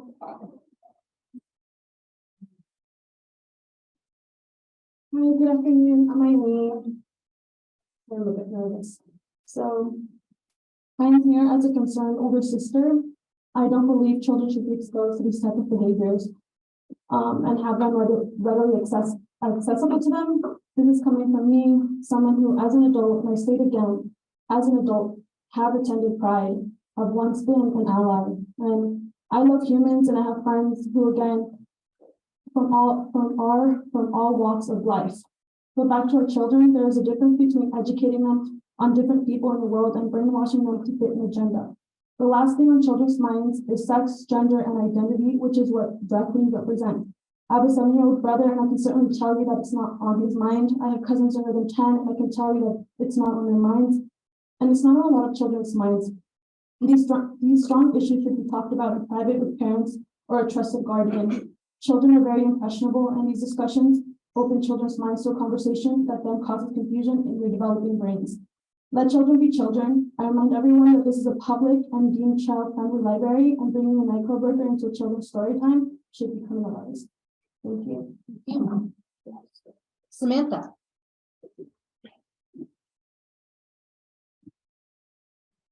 Good afternoon. My name is Samantha. I am a Nevada resident, a junior in high school, a daughter, a younger and older sister. I believe that children shouldn't be exposed to these people in a public place because it sexualizes children. If you want to educate your child 8 and under about those kinds of behaviors and lifestyles, that should be a private matter. In events like Drag Queens Hour being hosted in our public library, it is placing an agenda before all of our community. I would never expect for a Christian book to be read to children or for there be a Christian hour. I would imagine there would be triple the amount of people here in uproar. To oppose if something like that were ever proposed, and yet nothing wrong is seen with having a public hour that promotes the over-sexualization of children. I oppose Drag Queen Hour and also for Director Scott to do the same. Also, parents, listen closely. If your child asks you, mom or dad, can I become trans? That is not something for a child's mind to even think of. Your child shouldn't be thinking about those things. It's really fun. It's kind of depressing. And it's just putting up with the nonsense. Thank you. Griselda.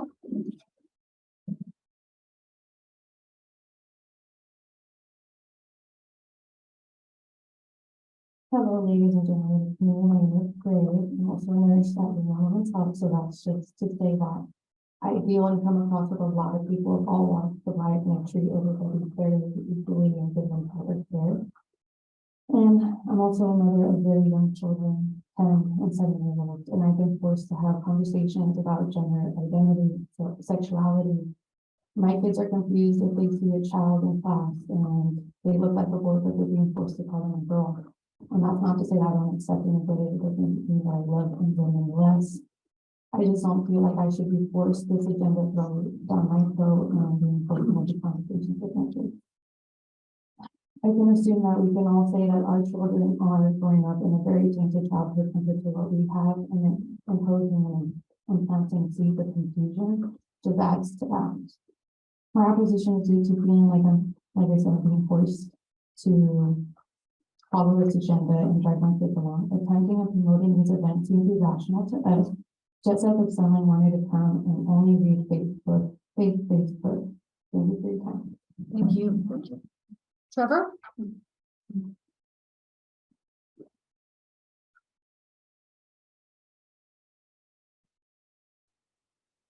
Hello, my name is Trevor Robinson. I'm actually a resident of Reno, lived here for 2 years. And my fortunate departure from California has led me to someplace new. I'm looking at a new place, as in Reno, and I'm sincerely looking for a new beginning. And fortunately, I was able to find my wife, newly married, and this is something that is not going to be tolerated, absolutely not. I see what it's doing as far as public education is concerned. It's an absolute sham. I've been in public education for 8 years as a community college professor, and I've had to get out. It is an absolute destructive, and it's enabling. It's enabling that destructive behavior. And as soon as I go down to LA and a professor down in Mount San Antonio College, and all I see is just the conversations, especially from young girls, young impressionable young women, talking about their transition. And I just look back at them and I just look at it. All I tell them is when you're talking about cross-sex hormones and using their language and then continuing to talking about top and bottom surgery, it is absolute ridiculously plagiarized. I mean, it's an absolute belittlement of what it actually is. It's like, don't worry, you don't have to worry about cross-sex hormones because it's an anabolic steroid for young girls. And it's like, well, it's not anabolic steroids. It's like, well, what's male hormone? Testosterone. There's testosterone. It is anabolic steroid. And so that is something that you're going to have to live with the rest of your life. You are going to become sterile if you continue to do this. It's the same thing with young boys. If you want to chemically castrate your young boys, that is a heartbreaking, but I mean, almost inevitable thing to happen. And I look at how this is colluded into our social media presence and our even just regular TV. I look at somebody like Jazz Jennings, who actually transitioned when she was a minor and barely a teenager, didn't even get to go through puberty, will never understand what it's like to have sexual pleasure because the boy was already mutilated by the time that she was 13. He was 13. And we get to listen to her mother just on TV, force her or him, it's just confusing now, to wake up at 2 a.m. and forcibly dilate her fake vagina, or guess what? She's gonna force her to. And so to me, that all sounds awfully like rape. So, and on top of that, now she's 19. She's going to college now. And she is on video talking about if she doesn't dilate, as soon as she gets home, I'm gonna bring her down. And so this is a future warning that this is what it leads to. Brittany?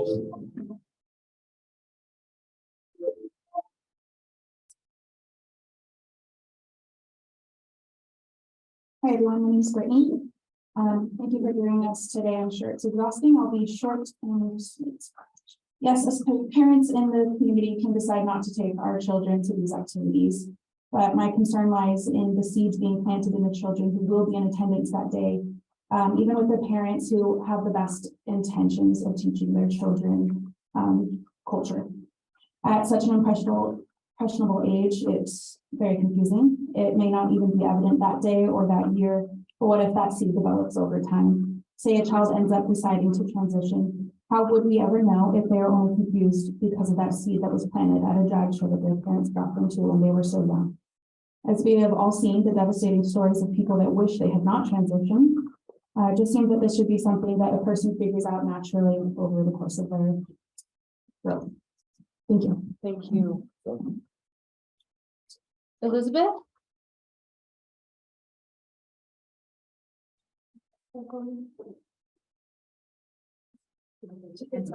Yeah. Buenas tardes, mi nombre es Elizabeth. Good afternoon, my name is Elizabeth. Tengo 3 hijos, I have 3 children, entre los cuales tengo un niño de 7 años, in whom I have one 7-year-old, y estoy totalmente en desacuerdo con estos programas and I am in complete disagreement with these programs porque tengo la seguridad because I have a security que no son buenos para los niños, that they are not good for children, en los cuales where se les quiere hablar de sexualidad sexuality is wanting to be talked about e imponerles aceptación and wanting to be imposed on them y darle ideas a los niños and giving them ideas que a su corta edad that at their small age, todo lo quieren imitar. they want to imitate everything. Ellos tienen sus mentes frescas They have fresh minds, y la responsabilidad de ustedes and your responsibility es mostrarles contenido educativo, is to show them educational content como matemáticas, like math, ciencias, science, etcétera. etc. Para enseñarles de sexualidad, To teach them about sexuality. estamos nosotros los padres. That's what parents are for. Por favor, Please no metan cosas en las mentes de nuestros hijos, don't put things in our children's minds de las cuales ellos aún no son maduros. which they are not mature enough for. Gracias. Thank you. Thank you. Yvette?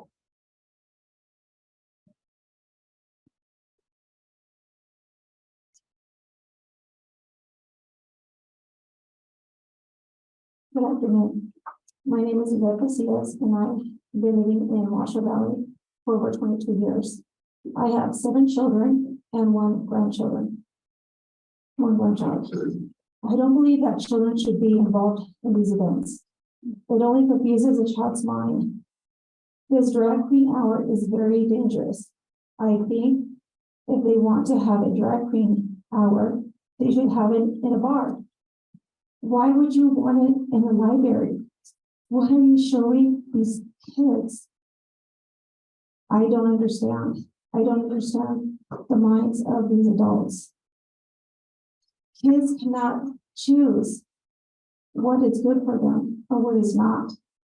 If you give a child a candy and if you give a child a vegetable, what are they going to choose? They're going to choose the candy. They're not going to choose the vegetable.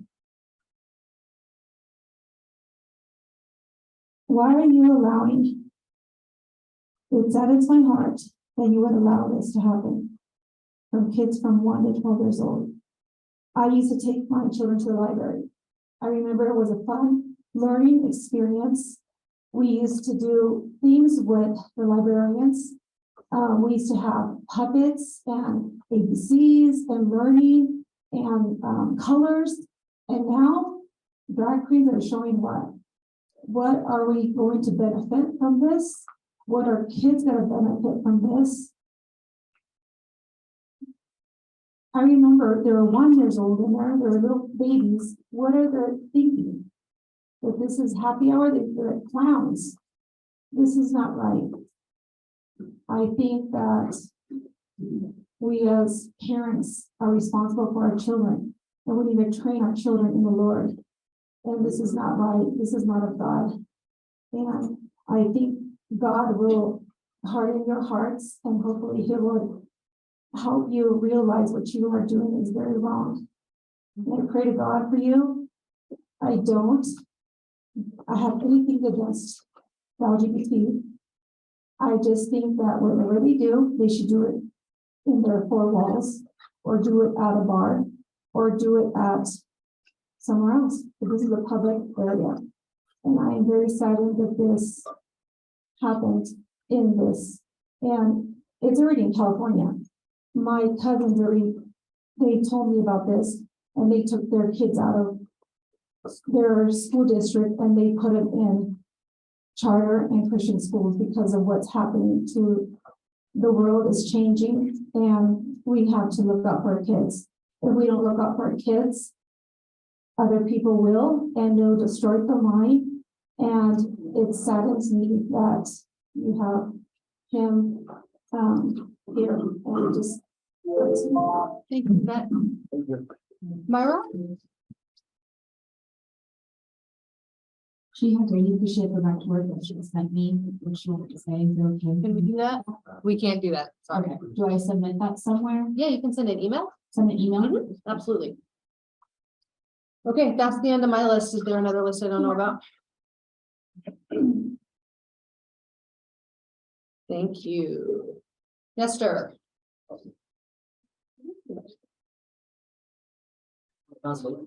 Yeah.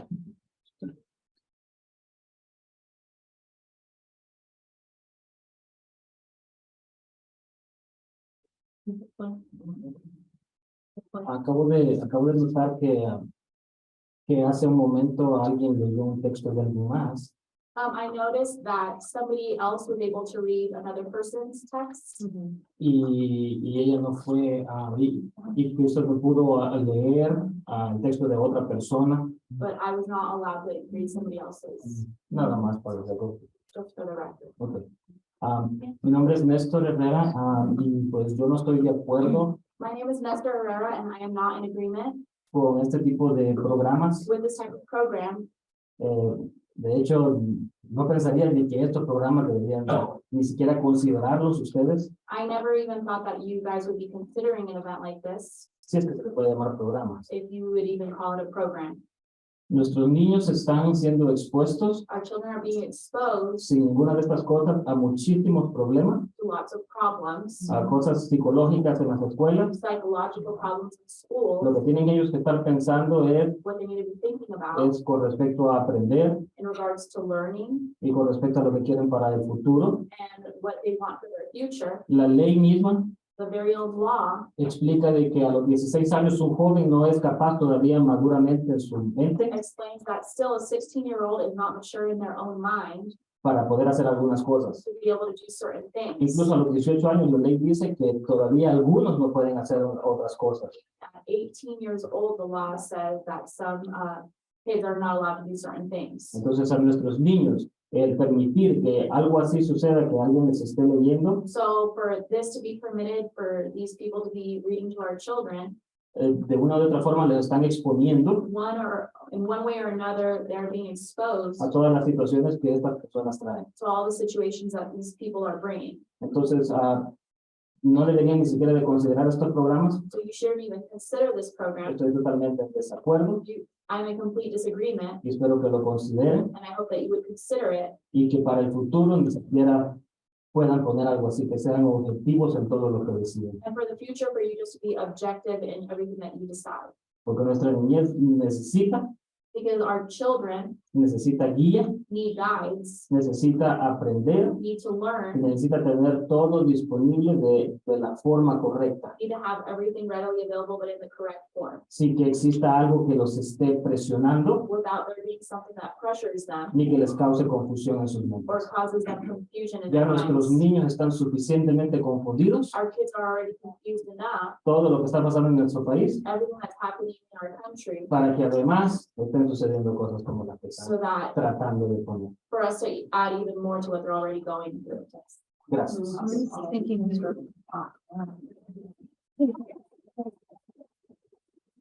Tina?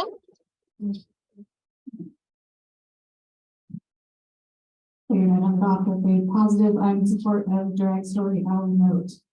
Thank you so much for having this open forum and being here and being public servants. It's not an easy job. Tonight has not been easy. I'm actually tired on your behalf. I do support Direct Story Hour, and there seems to be a lot of information about drag that is incorrect. So with 30 minutes, let's have a little history lesson. The first drag actually occurred in ancient Greece as performance art where women were not allowed to perform. It carried on through Shakespeare's time and was first in the United States in 1880 by a Black man who wanted to build community. He hosted drag balls. It is not strippers. It is not only for bars. It is a public performance art, and I appreciate that we are building an inclusive community, as was the idea of William Dorsey Swan, who brought it to the United States. So I appreciate your work. Thank you so much for letting me see. Thank you. Frank, can I call 5 to use ability? Yes, please. Okay, I think we all could use a second. I will see everybody back here at 5:53. Is that okay? Yep, that works. Okay.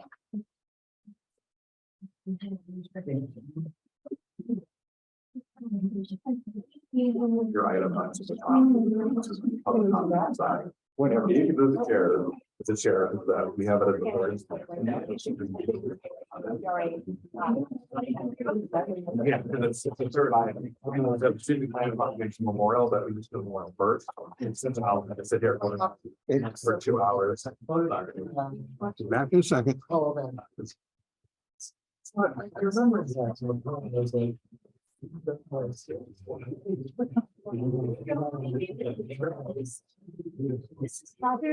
Yeah, well. Pretty good for sure. Get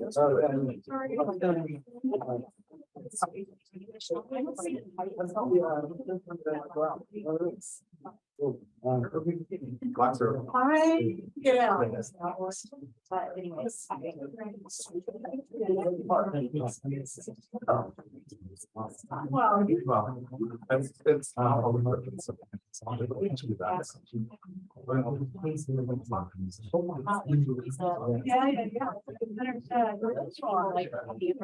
When I heard. Oh, okay, okay.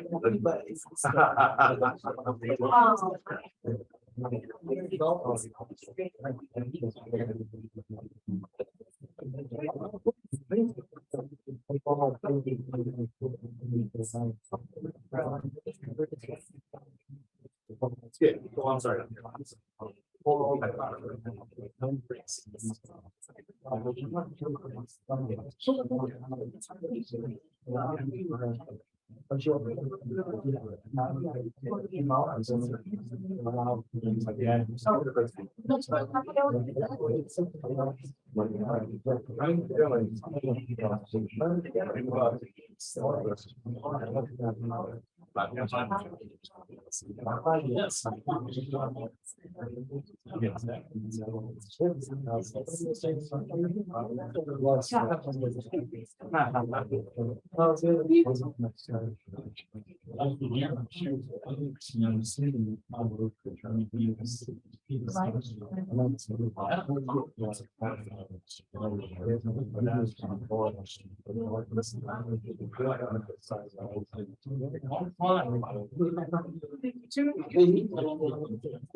Most of the stuff.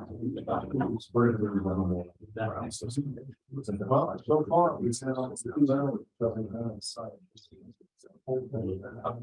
They usually come in here and try. I don't need them. We got involved in this. Their meetings last 30 minutes. And that only is some good hours. My 45 minutes of this.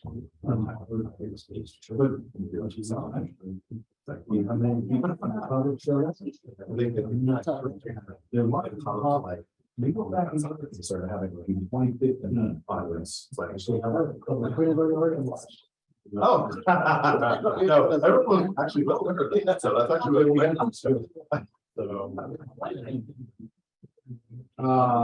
we started reduced for that. He came from here. I don't even know what 2015.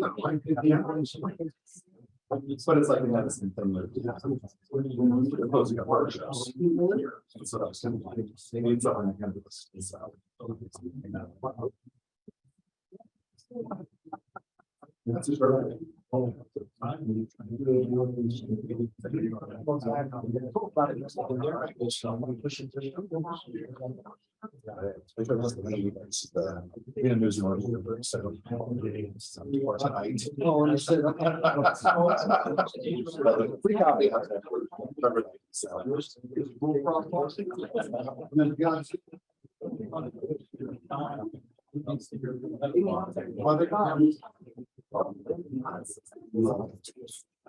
Right, this semester I want to about a research sabbatical, so I can work with some of this. What do you get now? Try to see what's going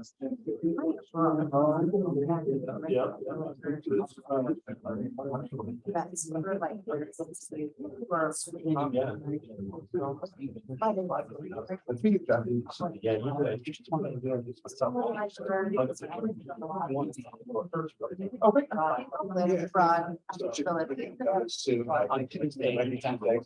just came here to see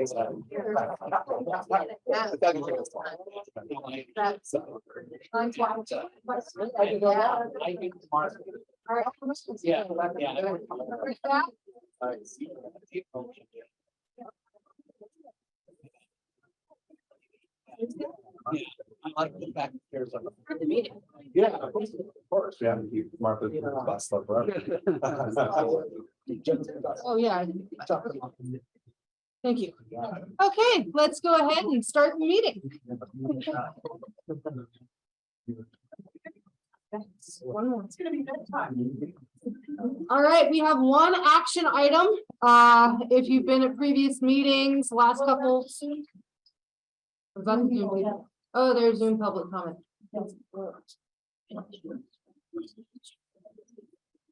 Okay, we have two people's hands up. Okay. So we have Valerie Pianaka. Okay, let's start with Valerie. Okay. All right, Valerie, can you hear us? Yes, Valerie Fianaka for the record. Thank you for your service. I appreciate it. Can you hear me? Second, Valerie. Hold on, we can't hear you.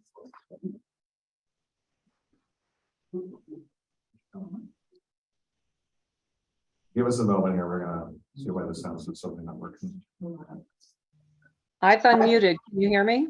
Okay, there we go. Valerie Fianaka for the record. I appreciate your service. I, up until this point, thought we had a couple of members of this library board that were competent. After perusing the agenda and looking at the website, I'm not sure that you guys have any input at all. I got down past the agenda and I got to the part that celebrate diversity. And mind you, I celebrate diversity. I love our community. I love the diversity in our community. But immediately under celebrating Women's History Month, I come to the very first tag, Transgender Day of Visibility. Now, as a woman, as an actual woman, I find that highly offensive. A transgender male is not a woman. If we're going to celebrate Women's History Month, let's celebrate actual women. Yes. That's right. Jeff has an agenda. I don't know if you're all are on board with it. You obviously must be. So therefore, I can only assume that none of you are in tune with what people are thinking.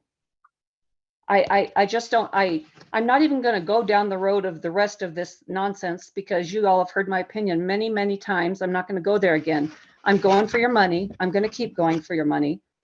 Jeff Scott accuses us of being judgmental, yet he's the guy that bans books. You guys know that. You have the authority to do something about that. You have the authority to look at what's on your website. You have the authority to get email addresses for yourselves to hear from the community directly without his interference, yet you haven't done it. So therefore, I have to conclude that you all are not doing your jobs and you all should resign.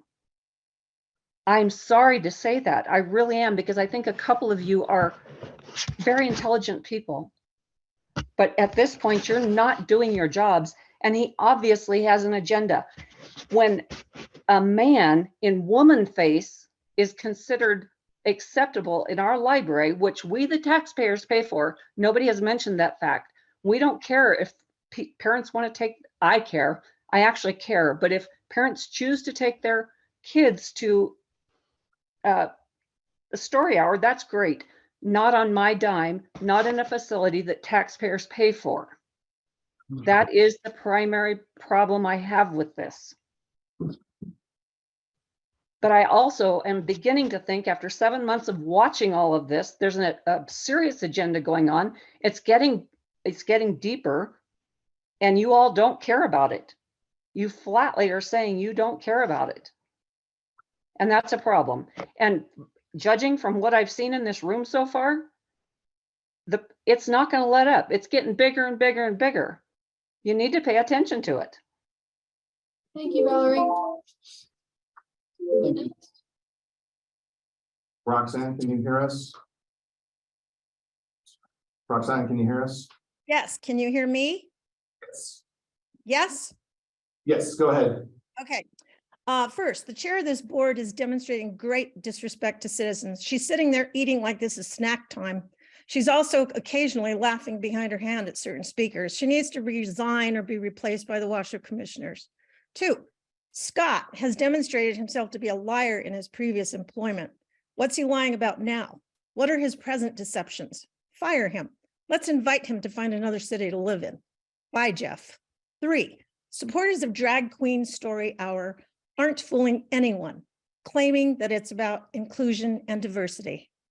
It's really about men with sexual appetites for children, and some parents wanting their children to experience it. I'm wondering if those parents watch porn with their children. Are the parents and supporters getting some sort of sexual stimulation from watching perverted men acting sexually in front of children? What else will you watch happen to children? Disgusting. 4, groomers make themselves appear less dangerous to children for the future possibility of sexually abusing. Exactly what drag queens are doing. How can anyone defend grown men who like to act out their sex fantasies in front of 3- and 4-year-olds? and babies. Are these perverts just second-string performers who couldn't get a job at an adult venue, so they go after children? 5, I pay taxes that support public libraries. My taxes should not be used to provide an activity that is plainly a form of abuse by mentally ill men with sexual perversions. The large majority of citizens oppose subjecting their children to sexual perverts. That's just a fact. You find a non-public venue for your perversions and worship of mental illness. What's next? Abuse and animal night? Self-harm story hour? Maybe porn night for kids? It's not a drag queen story hour. It's watch my kids be sexually abused, because that's what the drag queen story hours are really about. Last, a few previous speakers provided some comic relief in their attempt to school others on how to read and research topics on the internet. My response is great comedy. Try researching deprogramming, because you have been programmed and could use some guidance on that topic. Fire Jeff Scott and the board. If you can't move to get him out of this county, you need to resign or be replaced.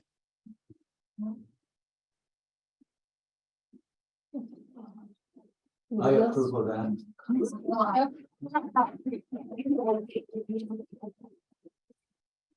I don't see anyone else's hand raised. Okay. Madam Chair, I just recommend we make sure there's no. Any other public comment from anyone who has not yet spoken, who has not yet spoken? Oh, ma'am, sorry. Yes. My name is Lacey Salo, and I wish for you all to resign, especially Scott. The demonstrating and sexualization it presented to children is absolutely disgusting. And I wish better for our future generation, and the majority here, all of us sticking together, I think we can accomplish it. Yes, we can. We will. Yes, we will. Thank you. Thank you. Anyone else? We grew, didn't we? Okay. So the new way that we are doing public comment is there can be public comments at the beginning of each action item. There is one this evening, and that is regarding the minutes. If you have a comment to be made, it has to be regarding the actual content of the minutes. Does anyone wish to speak on that? What do you need the actual content of the minutes? It can't be just a public comment about anything. It has to be specifically about the minutes that we are discussing. Okay, has anyone or everyone had a chance to look at the minutes? Yes. Leah?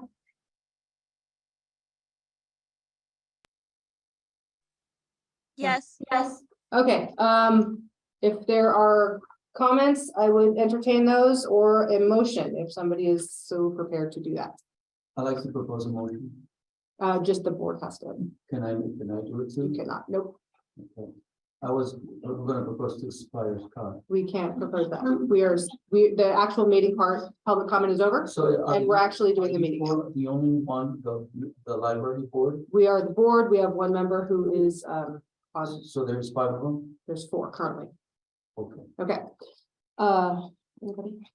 This is trustee Perez, move to approve the minutes for, the board meeting of March 15th, 2023. Okay.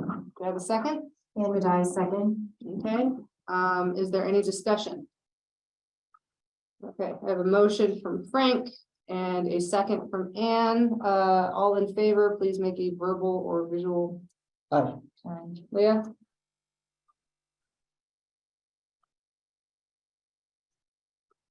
Leah, can you hear us? Aye. Cool. All right, unanimous approval.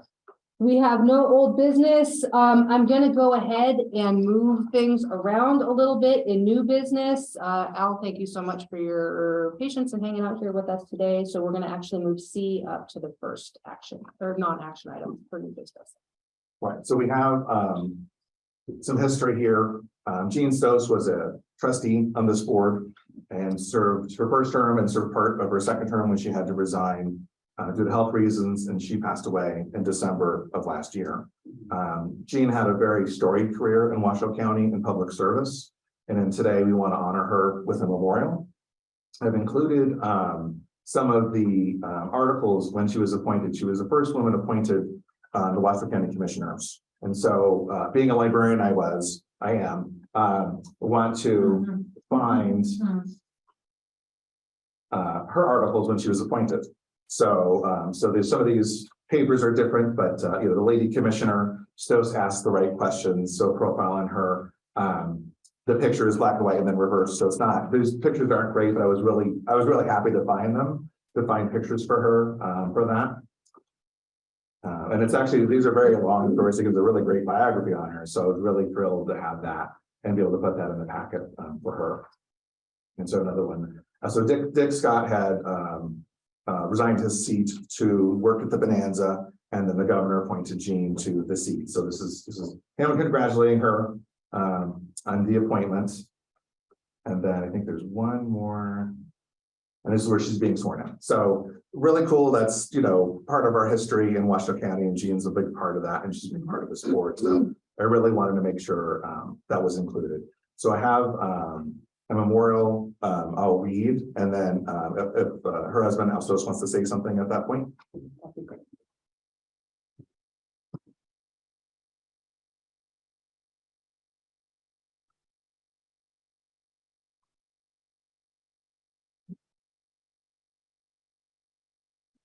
Trustee Jean Stokes served in the Washoe County Library Board of Trustees from 2016 to 2022. She was the first woman to serve on the Washoe County Board of County Commissioners from 1977 to 1981. She had a long and illustrious career focused on community service and improving her community.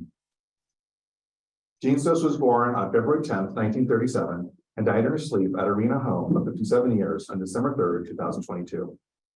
A native of Eugene, Oregon, she received her bachelor's in business administration from the University of Oregon in 1961, and her master's in journalism from the University of Nevada, Reno in 1977.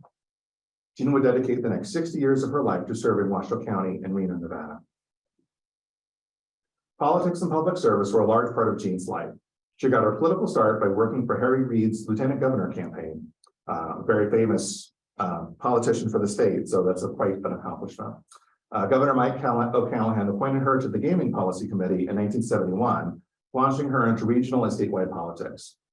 Jean would be further appointed and serve on various commissions and boards throughout her life. As an elections champion, she assisted Washoe County in carrying out free and fair elections over the last 10 years of her life. Governor Mike O'Callaghan would appoint her as the first woman to serve as county commissioner in Washoe County in 1977. Jean continued championing her community by serving on various boards and commissions from her first appointment in 1971 to serving as Washoe County Library trustee in 2016. Washoe County Library System would like to recognize and honor Trustee Jean Stokes for her time and dedication to the library and her community.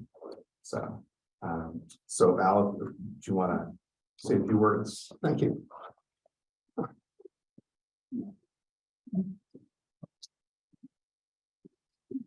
Wish you all a good evening.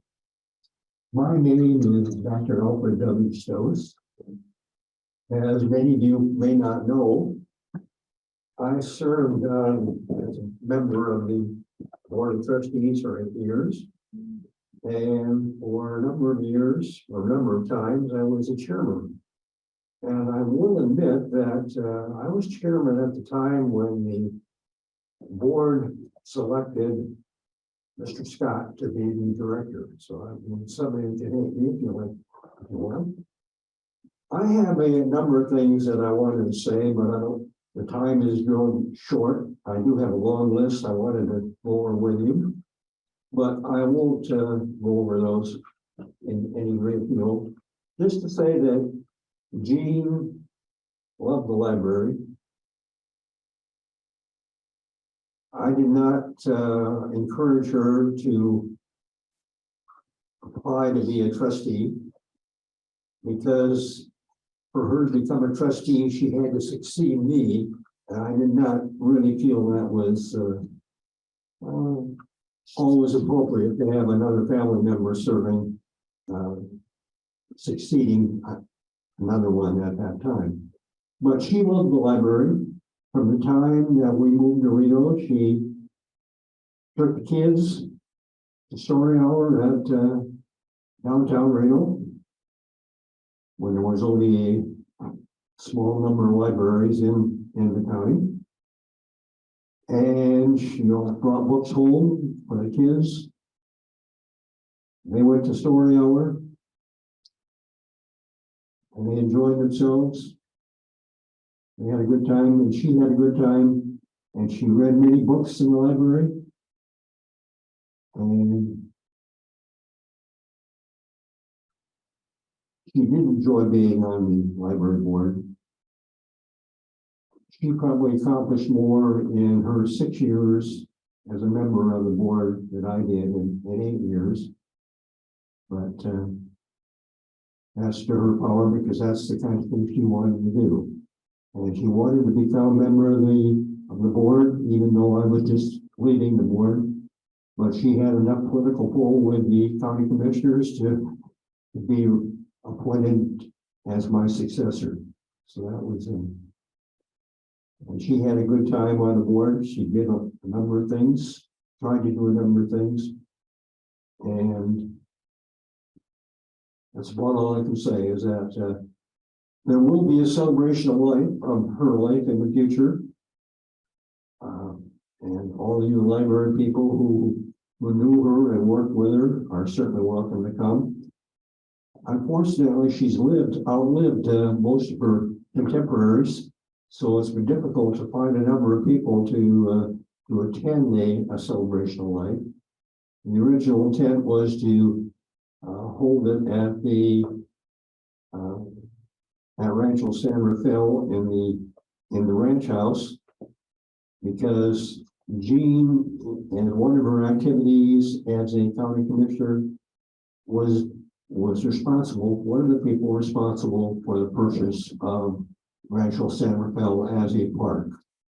And she was quite proud of that, as well as her other activities as a county commissioner. As I say, I have a number of other things I could say, but I will stop at this point, since you have much more to talk about this evening. Thank you for the time. Thank you, Al.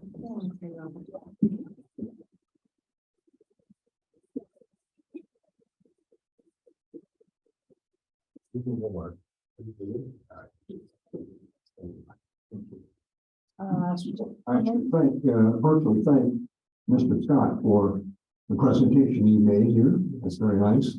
I should add, though, that I have another 200 pictures that were just developed that I could have bled to you. 207 of those that were developed into a slideshow. Thank you again. Strategic planning.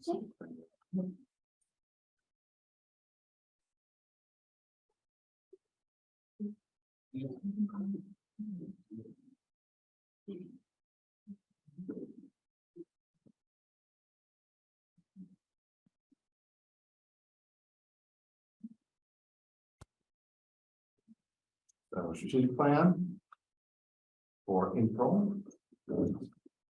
All right, Madam Chair, this item 5A. Yeah, Okay, thank you. We're back to the Yep. back to the yeah, top. we're back in order. Thank you. So we'll have this, and we'll have the proclamation, and then we'll have the report coming out. So, okay, so we have the county book machines coming. We also are part of the DEI book club that the county is doing, sort of selecting some books for them and helping them run their book club. Debbie Steers, technical services and leader for that, is spearheading that. We have our book machines coming in. We have Cold Springs and Sun Valley coming at the same time. And there's potential some ARPA funding coming for another book machine in a new location. So we're excited about that potential. This is an example of one of them on the right, the one that's going to go in Sun Valley. So it's automated. It has a computer screen interaction. It has a higher capacity. So we think that both this is going to be really helpful for the kids to go check out books and expand that access. So Sierra View Library renovations. So we're going to have a soft opening probably April 27th right now. One of the problems with getting it reopened was, of course, we had the pipe burst back in November, delayed progress for 3 months. And then since the construction is being handled by the landlord, we're not getting as good communication as we would like about when things are getting completed, but they're about completed with their components of it. So we'll probably have a soft opening with not all the furniture components in there, but the rear entrance is available, and we have the new lights up and the carpet set up as well. And I'll have some pictures in the next slide on that. We'll have ribbon cutting at the next board meeting, so we'll be at CRU Library May 17th. And then we'll have, we'll have that then. And then we have the senior center.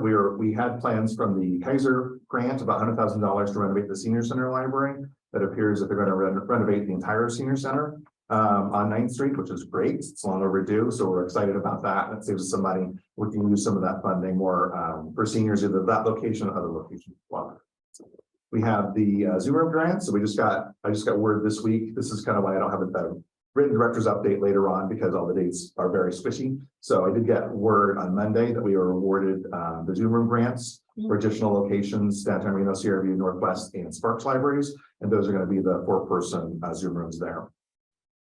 Incline Village started the new hours, Saturday hours, April 1st. So everyone's really excited about that. We're looking at getting smart shoots both for downtown Reno and CRV as part of our process to see who else needed smart shoots. So we're looking at probably funding next fiscal year to make that happen. We have some ARPA opportunities. So back in December, we looked at some ARPA opportunities for that the county had funding for. And so we made a pitch for that. So it's possible we can get some funding for new Spanish Springs Library flooring, carpet, LVT.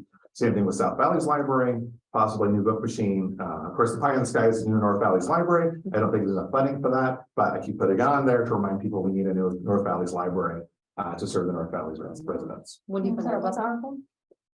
I don't know the acronym, but it's basically the federal funding for support for COVID. Oh, okay, thank you. When do you find everything else?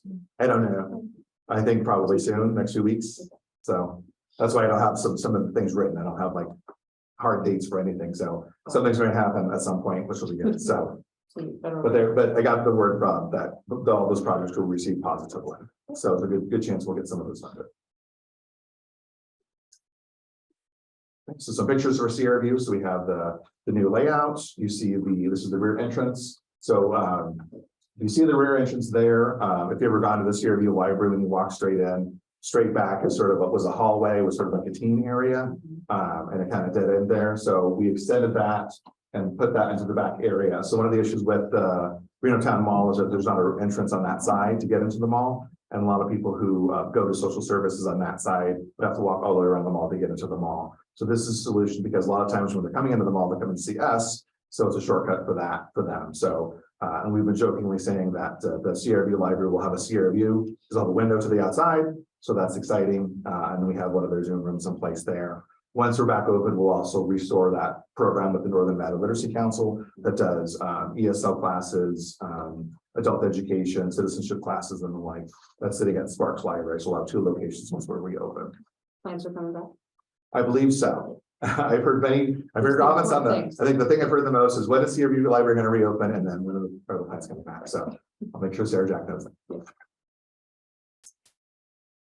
Okay, and then we have, so Nevada Library Association had a legislative day on March 9th. So we sent some of our staff down to hobnob with local legislators to talk about state library and funding, how important that is. There was a great article last summer by Mark Robeson. He was talking about how much he appreciated ebooks because for some reason he had a lot of books on hold, they all came due. And that's because we got state library funding that summer that came through. And so that accelerated that. So we did a whole story on that. So we've been telling the legislators that whole story about this state library funding made local reporters happy as well as our patrons. So, and we've been really touting that, which is great. And then we have our hiring process. We have a vacant library assistant 2 at South Valleys. We have 2 or 3 part-time library assistant 2s. We have a ton of library aides. I don't know if we have very few employed library aides at this point because they've been promoted or left. So we have a big library aide pool that we need to get hired. And then we have assistant library directors who've done interviews. We're going to invite 2 candidates for a second interview in May, and we'll have that information once we get that set up. And then we have the development officer hiring process. So that's closed, and we're going to have a panel to interview hopefully in the next week or 2. And then we have the Washoe County Best Places to Work survey. So that came back. for the whole county. We scored again higher than the rest of the county, so our library staff are happier working here than anyone else in the county, which is great. Well, we got good responses countywide and also good response from our staff as well. Do you know So what percentage of people, I think it was like 78% in the county. I think we're at 82% for the library. I mean, how many, do you know how many people, like percentage of people who fill that out? I think it was 60% of all Washoe County staff and library staff. So But you don't have a separate. I'll have that separate report. I didn't get it from Elizabeth yet. So I have kind of a really raw draft, but I'll probably bring that back to the next board meeting so you can see the report and then we can break down the details. But again, it was like, this was due and I got that information. So it's verbal and then we'll come back with a written report on that. Got it. The workforce development, we talked about the best places for working parents. So the Children's Cabinet came and gave us an award and also an award from Senator Cortez Masto about having a library that scores really well as a place for working parents and has good schedules for parents. And then we also have introductory meeting with Tesla to talk about the ACT program. So that's a program we're working on for since last year. So that was the pitch was, they need to hire 3,000 more people. There may not be 3,000 skilled workers. We have lots of testing that we can do with local residents and high schoolers to see if they can get into the job right away. So we're excited about making that connection. Once we kind of make that connection with Tesla, we'll probably have other businesses start turning that community action plan on, and we'll have more businesses utilizing the ACT program. So school support, so Baby's First Library cards. We have the first batch of cards going to young moms all throughout Renown. And so we'll have marketing plans start coming in June. So we're just doing soft launch right now. And then we'll have the announcement of how we're doing so far in June. So the June report will talk about that program, which is great. We have the Pinwheels for Prevention program, which is a Child Abuse Awareness Fund. We had that at the Sparks Library. We planted the pinwheels, and that happens all throughout the county. So you see those blue pinwheels, that's part of that program for awareness. We have the United Way partnership, the Dolly Parton Imagination Library. So they're getting funding for that and starting to give away books starting this summer. So we'll have our own program, summer reading program. United Way will have another program that will target zip codes where kids are, falling behind in reading proficiency and getting the books in their homes. And then we have the Food Bank in Northern Nevada, the Kids Cafe. So we've been doing that for a number of years now. We did that for spring break, we did that for winter break, and we did it again for this April as well. So lifelong learning, we have senior fairs held at Northwest Reno, Sparks, and South Valley's libraries. We did have Senator Cortez Masto come to the South Valley's Library Senior Fair, so those have been very popular. We're getting about 50 to 100 seniors coming. And so that connects them with local nonprofits and services that can help them if they have questions, trouble with running rent, trouble with food, things like that. And they can connect and make sure they're getting services that they need. So this has been a really successful partnership that will continue. Part of this was part of a grant project that expires in June, and the library is going to pick that up and continue to host those. Then we have the reference technology and reference technology team survey. So we have some of the results of that I shared, I think, at the last meeting. And so we'll start having a technology plan that targets seniors and getting them connected online based on that feedback. So Women's History Month. So we had the Women's March back in April, and we had some of them come into the library and do a tabling events with some of the nonprofits talking about getting involved in the community. So we had that at the Downtown Reno Library. That was very successful. Lots of people there, lots of people doing a lot of good for women. So that's really exciting to see that. And then we have our book lists. So I was on the KUNR on the shelf promoting Women's History Month, talking about books written by women. I was on Colo TV Book Club talking about books written by women. We have a children's book list. This is only like tip of the iceberg of some of the things we shared of books written by women. March 31st was Transgender Day of Visibility, so it's what's included. And the diversity is we're celebrating everyone in our Celebrating Diversity initiative. So that's the update for April. Any questions? Jeff, quick, sure. No, go ahead. Quick question on the Zoom rooms. So which libraries right now have the Zoom rooms and which libraries don't? I think all of them have one. I think, was it Northwest doesn't have one, right? I always forget Northwest because Northwest had their study room, so we didn't give it to them right away. But I think in this grant, it will be included in that for this round. And then how many, did you say it was going to be 3 additional Zoom rooms or? I think it's 4. So we'll have, and around downtown Reno, I have to go to the slide, I probably over the top of my head, but downtown Reno, Northwest Reno, Sierra View, and Sparks, I think were the four. Understood. So I just checked that several times, so. Any other questions?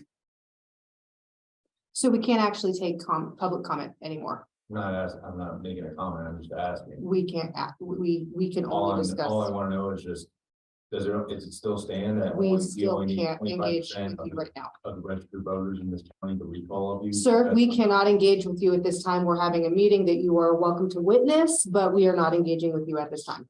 It's Okay, open meeting yeah, law by the okay. county. I don't make the rules. Okay, that's all right. We'll call this. Any other questions regarding the strategic plan? Leah?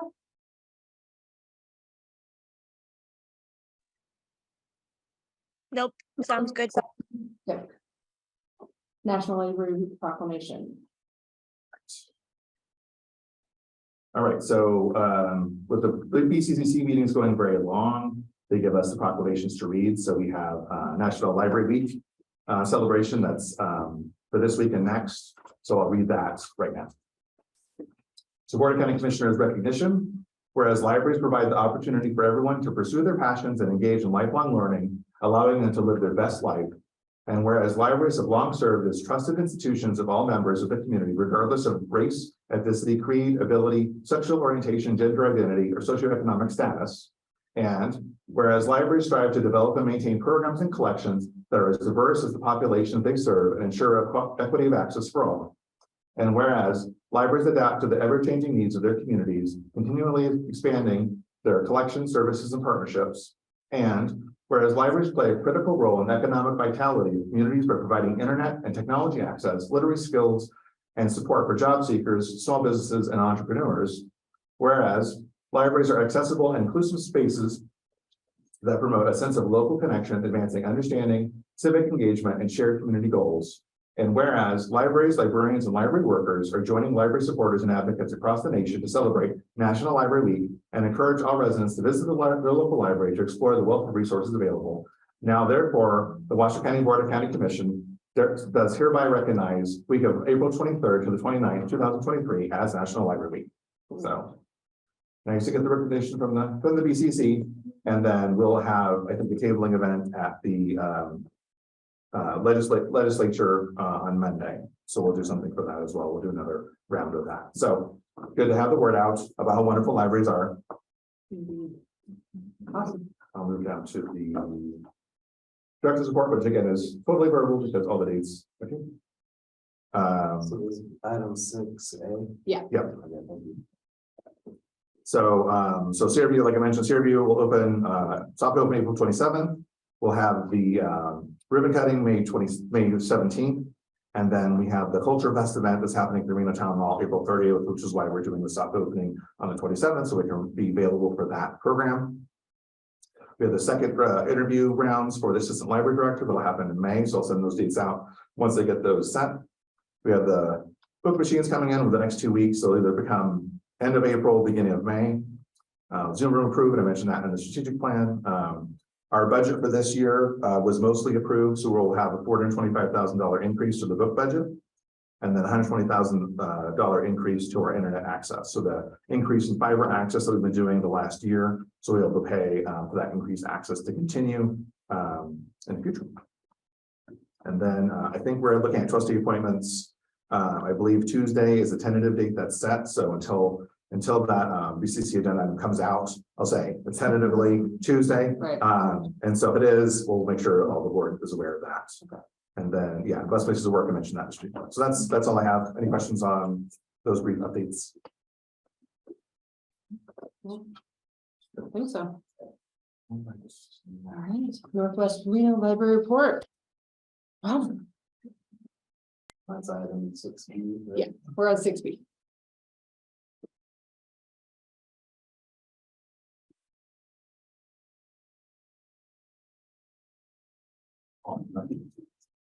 Hi everyone, I'm Robin. I'm a librarian here at the Northwest Reno branch. I'm going to really quickly just take you through our last year. So whenever you're ready, Jeff, we can dive right in. Oh, okay, we're starting with the most interesting part of our meeting. One of the more exciting things we had in terms of building updates were updates to our HVAC system. That doesn't sound that exciting, but it is exciting for us. We have, I believe, about 24 units up on our roof, and they were supposedly the oldest of any county facility. Fortunately, we were able to have 6 of those replaced in September last year. Unfortunately, during the course of that replacement, the weather turned and it rained, and water unfortunately was able to enter the building and cause some damage, mainly to our Holocaust collection, which is the image on the file left there. All our items were insured, and our technical services team has been excellent about replacing the roughly 300 books that were damaged. We are seeing those start to roll in, so we'll have a lot of new books on the shelves, and hopefully everything that was lost will be replenished. We are still in the course of rectifying the issues with the roof. Winter, of course, caused delays to that, but with the weather being a little bit better now, hopefully those few remaining holes and leaks will be plugged shortly. That's about it. A quick little update to our space. As you might have recalled, last year we wrapped up a renovation. The final remaining piece of furniture for that renovation was our information desk, which we now have. That was delayed just due to the usual supply chain issues of the last couple of years. But you'll see in the bottom right-hand corner, it really completes that renovation and has been fantastic in terms of allowing us to do our jobs and also to serve the public more effectively. So that concludes our little renovation. We've had the opportunity to initiate a lot of new programs here over the course of the last year. With both the pandemic and our renovation closure, programming was on hold for a long time, and we've really leapt into bringing a lot of new things to the table. You'll see we have new programs, including Family Trivia Night. We have a financial literacy program called Making Sense, as well as a crafting program, which makes use of some of our new cricket crafting products, as well as some social programs, including one for seniors and teens. The pictures on display here show some of our Saturday and Sunday programming. The one in the far left actually shows our recent chess program, which has been really popular and well received by all ages. So that's fantastic. As well as that, we have some more adult-centered programs to accompany our How Did You Survive Holocaust exhibition last year, which focused on Nevadans whose families had connection to the Holocaust and persecution during that time. We had Judith Schumer come in and talk about her family's history and connection to those experiences. We also had some scholarly discussions presented by some fantastic University of Nevada, Reno professors. The actual How Did You Survive Holocaust exhibition, which you can see pictured there on the bottom left, as well as a system-wide program about the history and culture of the Washoe peoples, which is represented on the picture on the right. And all of those were really well attended, and we had some great audience participation from the community. Snapshot of our programs by the numbers. These figures actually only include the last fiscal year, not even the complete year. So since July of last year, you'll see our family and toddler story times have had well over 1,000 participants. Our Saturday and Sunday program events, roughly 600 each. Those activities are limited by registration, so that is not a true reflection of the interest. We actually have a huge number of people wanting to participate in our programs, and so that's why we just keep adding them. A lot more. These are some of the bigger and more fun activities from the last year. I really want to focus on in the bottom right and the top right. We have our gingerbread house building workshop, and then above that, the time when we turned this room into a life-size Land of Candy board game. So those are just some seasonal activities, but they were clearly very busy. We had a lot of people come through and play board game. It was sort of a self-run activity, but families really enjoyed participating in it. Just some fun times here at the branch. We have the deer out at at Verdi Community Library. We have a cat that jumped through the window. That was an exciting day. A couple of our longtime employees, May Sewell and Jory Trimble on the bottom there, retired this last year. So wonderful for them, obviously a huge loss for us. And then we just have our fantastic staff enjoying their jobs. We were an early voting location, as you can see from the numbers, with over 5,000 in-person votes and almost 2,000 ballots dropped off. It was a very popular spot for people in this community. Next year, we expect to be even busier, serving for various voting reasons up to 3 times next year, as well as being a day of voting location for the first time. So clearly there's a demand within the community for us to serve that purpose, and we're happy to do it. Our gallery, we continue to see some great artists pass through our gallery. This one showcases Ashley Gottlieb, who had some really fun pieces up on the walls over December. At the moment, once our current exhibition comes down, we will actually be transitioning to another Holocaust-centered exhibition, which I'll discuss in just a moment. But yeah, another highlight of our branch. Summer Reading Challenge is a big part of our year. Every summer we encourage a lot of our patrons to participate in reading, and as you can see, last summer we had almost 150,000 minutes read by our participants, 2,000 activities completed as part of the challenge. The pictures showcase some of the decorations we put up for that summer, as well as some of our summer reading kickoff and ending parties, just to get everyone excited for the program. It was a big year for Bird Eye. Last year actually marked the 20-year anniversary for the Bird Eye Community Library. The school librarian out there actually did a fantastic job of organizing a celebratory party where they had roughly 100 Bird Eye residents and patrons attend to celebrate those 20 years. She also played a huge role in getting the carpeting upgraded at the Bird Eye Community Library. You can see in the bottom right, all new carpet throughout. And then on our part, Washoe County Library System played a huge role in upgrading the internet out there. That's been something that's been rolled out throughout all our branches, including here at Northwest, but I think Bird Eye really benefited the most from it. They had a very dated internet infrastructure that was actually hindering our ability to really work out there. Now, I think they can boast the fastest public computer in the system. So a nice big leap there.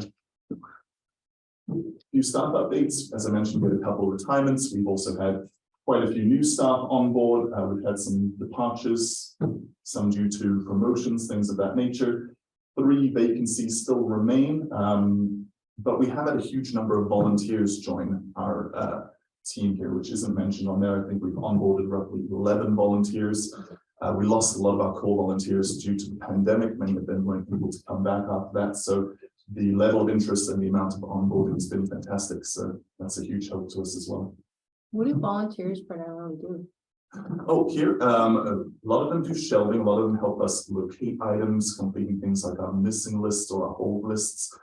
They can help with other things like cleaning, shelf straightening, maybe a little bit of weeding if we have lists to give them. So a lot of lists is pretty much the answer, but it's, you know, it's really fulfilling for them.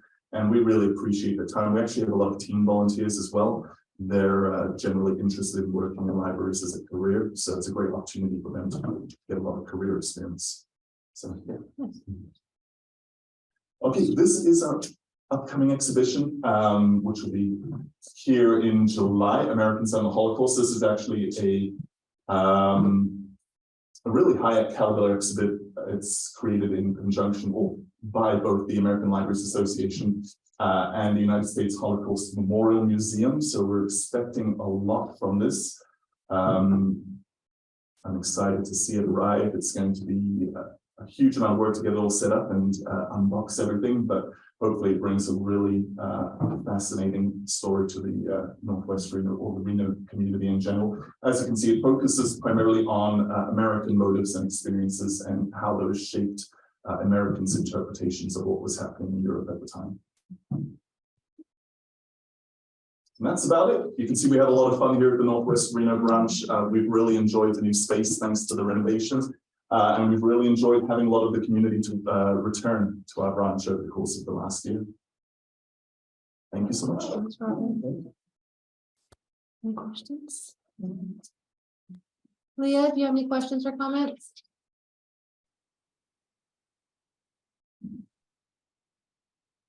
I don't.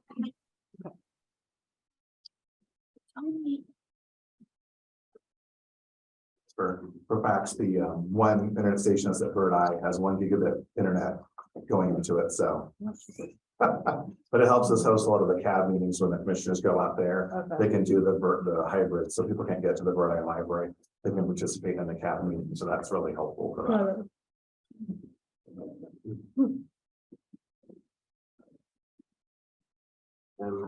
There's this. We are on 6C, yes. Good evening. I'm Tony Ferris. I am a librarian in Office on College Library. And I'm also a member of the Reference Training and Technology Service team. So I'm here tonight to give you just a brief overview of one of the projects that we've been working on over the last year, 18 months or so. And I know that you've got the executive summary, so I'm not going to cover all of that, but I'll just hit a few highlights for everybody that's sitting here in the audience. So back in the fall of 2021, our service team was looking at areas that we would be able to best support our frontline staff as they implemented programs like Pick a Librarian. That's a service where patrons will come to get help with tasks such as on-job and unemployment applications, setting up an email address, applying for jobs, all kinds of stuff, and as well as navigating tech devices.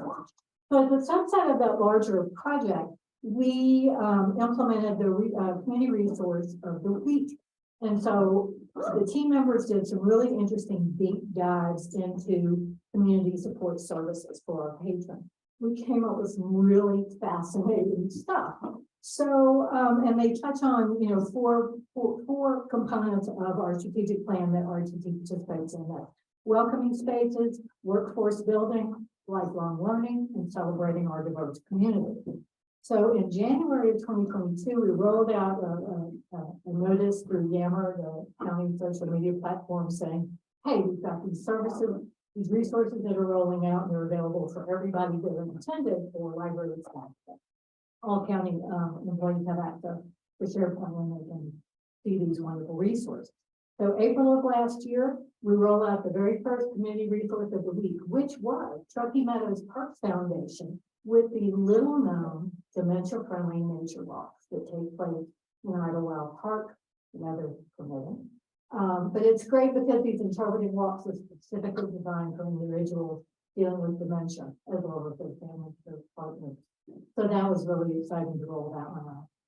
So that one, I think, really reflects, again, that diverse community that we're trying to support. Next slide, please. And these are just an example. We have currently put out 39 unique resource posts. So these are just a little example. Community resource of the week, we did one on our center. This is a local nonprofit which provides Northern Nevada LGBTQI plus community with access to advocacy, educational program services, support, all kinds of good stuff. Lots of good work going on there. Again, celebrating our diverse communities. We also highlighted the Northern Nevada Veterans Resource Center. This is a nonprofit dedicated to rapidly rehousing homeless veterans and preventing veterans from becoming homeless. As part of our workforce building component part of the strategic plan, this is a really important resource that can provide assistance to veterans and community resource of the week, the Solace Tree. This particular organization provides youth grievance support to children, teens, and their family members in the Northern Nevada area.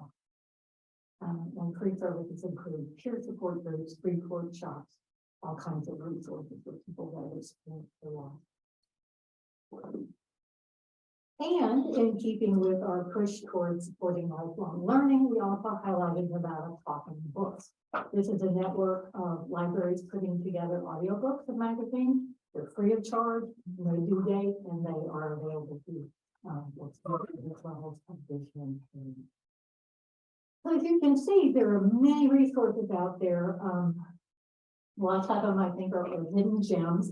And as we push these out, we've gotten some wonderful comments from staff. Everything from, this is so cool, I didn't know about this, which is really rewarding to hear from other librarians. They didn't know about a resource. wow, who knew this existed, what is this program? So all of these resources reside on a SharePoint page. They're available for staff to pull up when patients come in with particular needs. And as I said, we have 39 unique resources posted now. We're going to be rolling them out every other week this year. And I think one of the nice components of that is that we also maintain a separate list of community assistance ready reference points and resources. They're a little different. They take a little different tack than the resources of the week, but they're all available basically to help our patrons. To help our patrons navigate whatever kind of difficulties they might face. Okay, libraries really are for everybody, and so we're happy to support our public. And the last slide is a brief list. All of our current RTT team members, some are no longer on the team, but they contributed to the resources. And we have also recently all gone back through the resources that we originally posted, double check to make sure all the contact information is still current and still timely. So we appreciate your listening and take a look at our resources. Thank you so much. Questions or comments for John? No? All right, staff announcement. I just wanted to dovetail quick on that. Just this part of it is a county vulnerable populations strategic initiative to categorize all these and share the information. We had old information when we started the vulnerable population. Outreach. So just wanted to. Sorry. Okay. Staff announcement. Debbie Sears, Production Development Manager. I'm just jumping with joy that we have over $400,000 additional money coming to our collection. I want to commend Jeff, his increase. This will be almost a tripling of our budget from the time, our materials budget from the time that Jeff came. And I will gladly come and give you a sneak peek. I've already got a master list going of how I envision spending funds and the way we're going to be able to better serve our community. So we'll hear lots from me next week. Is it next meeting? Yeah. Okay. You know, lots of demands for Debbie, so probably be May. You can't wait longer than that. There's so much stuff going I on. was like, can we hear? Can we hear? Okay, everybody get cozy. We're gonna be here for a while, isn't it? Other stuff? Board comment? I just have one comment. I still haven't seen any emails come through the board email. I don't know how those are getting to us, but I haven't seen anything. If I see them come through, usually I forward it. I'll talk to Leah to see if there's something they're not coming through, but I haven't received that many emails. Okay. So I'm not getting any at this point. That's fine. I can check on that, see what's going on, but we're not getting any. Just to follow up on that, I did ask a similar question a few meetings ago, and yes, and of course, it was in the board materials. But I don't know if some recent emails didn't make it or anything like that, but I did ask that question as well. okay. It was in the support materials. But in the packet? In the packet. Okay. Usually what will happen is we get the email, forward it to you, and we'll put it in the packet. So I think November meeting, we had that, a few other meetings, we had that. So I'll double check to make sure something came through, but I know we get a lot of public comment and BCC gets a lot of public comment. I don't get a lot of emails either way about it. Okay. So personally, the board either, so I don't know. Anybody else? And I think right now would be appropriate, just, just for myself, trustee Perez, in these meetings, it's important that us as a governing board respect whatever opinions are being said, but it is important that we make sure, and I think you handled it well, Chair, that we do everything we can to prevent an altercation in this room. The behaviors I saw today were unacceptable on both sides, right? I mean, it's unacceptable, but again, I think you handled it well, but I think it does, it's worth mentioning that, Director Scott, to make sure that if there's something that ever happens, that there is a plan in place, to address it. The second thing that I wanted to say was I did notice today there were a lot of Spanish speakers I think it's worth like noting maybe, like if the lady wasn't able to translate, who can translate that, right? As a library, we've got to be accessible, and for the people to express their opinions. And again, Spanish is the second largest language here in Washoe County. And so I did want to mention that. But other than that, great work with the strategic plan. I'm always just following it. And the next strategic plan will be in 24. Or Yeah, this one should expire, I think, I think it goes to 2025. Oh, 25, okay. Yeah, so it was 2022 to 2025. Okay. And then, yeah, usually about 3/4 of the way to the strategic plan, we'll start the new process, so there's not a gap. This last time we had a gap because of COVID, so the program expired in 2020, and then 2021, we started the new one. So we had a year gap, but we'll make sure that we're starting the new process for the next one expires. Yeah, sometimes I want to add things to the strategic plan, but I'm like, hey, we're in the middle of a plan. Let's finish it and not change directions mid-plan. So Yeah, and Leah mentioned the tool library, so we'll put that in the queue for the next strategic plan. And we did get a good article about our Spanish language services from KUNR. And so we did contact them by Telemundo on Friday about an interview for that. So we do want to do more outreach. And we're working on harnessing those efforts by our Spanish speaking staff and then doing outreach to that population. Understood. Yeah, just a flag. Yeah, thank you. Great. Leah, anything? No, thank you for handling everything. Thanks. Okay, I hereby adjourn meeting until next month. Thank you everyone for coming.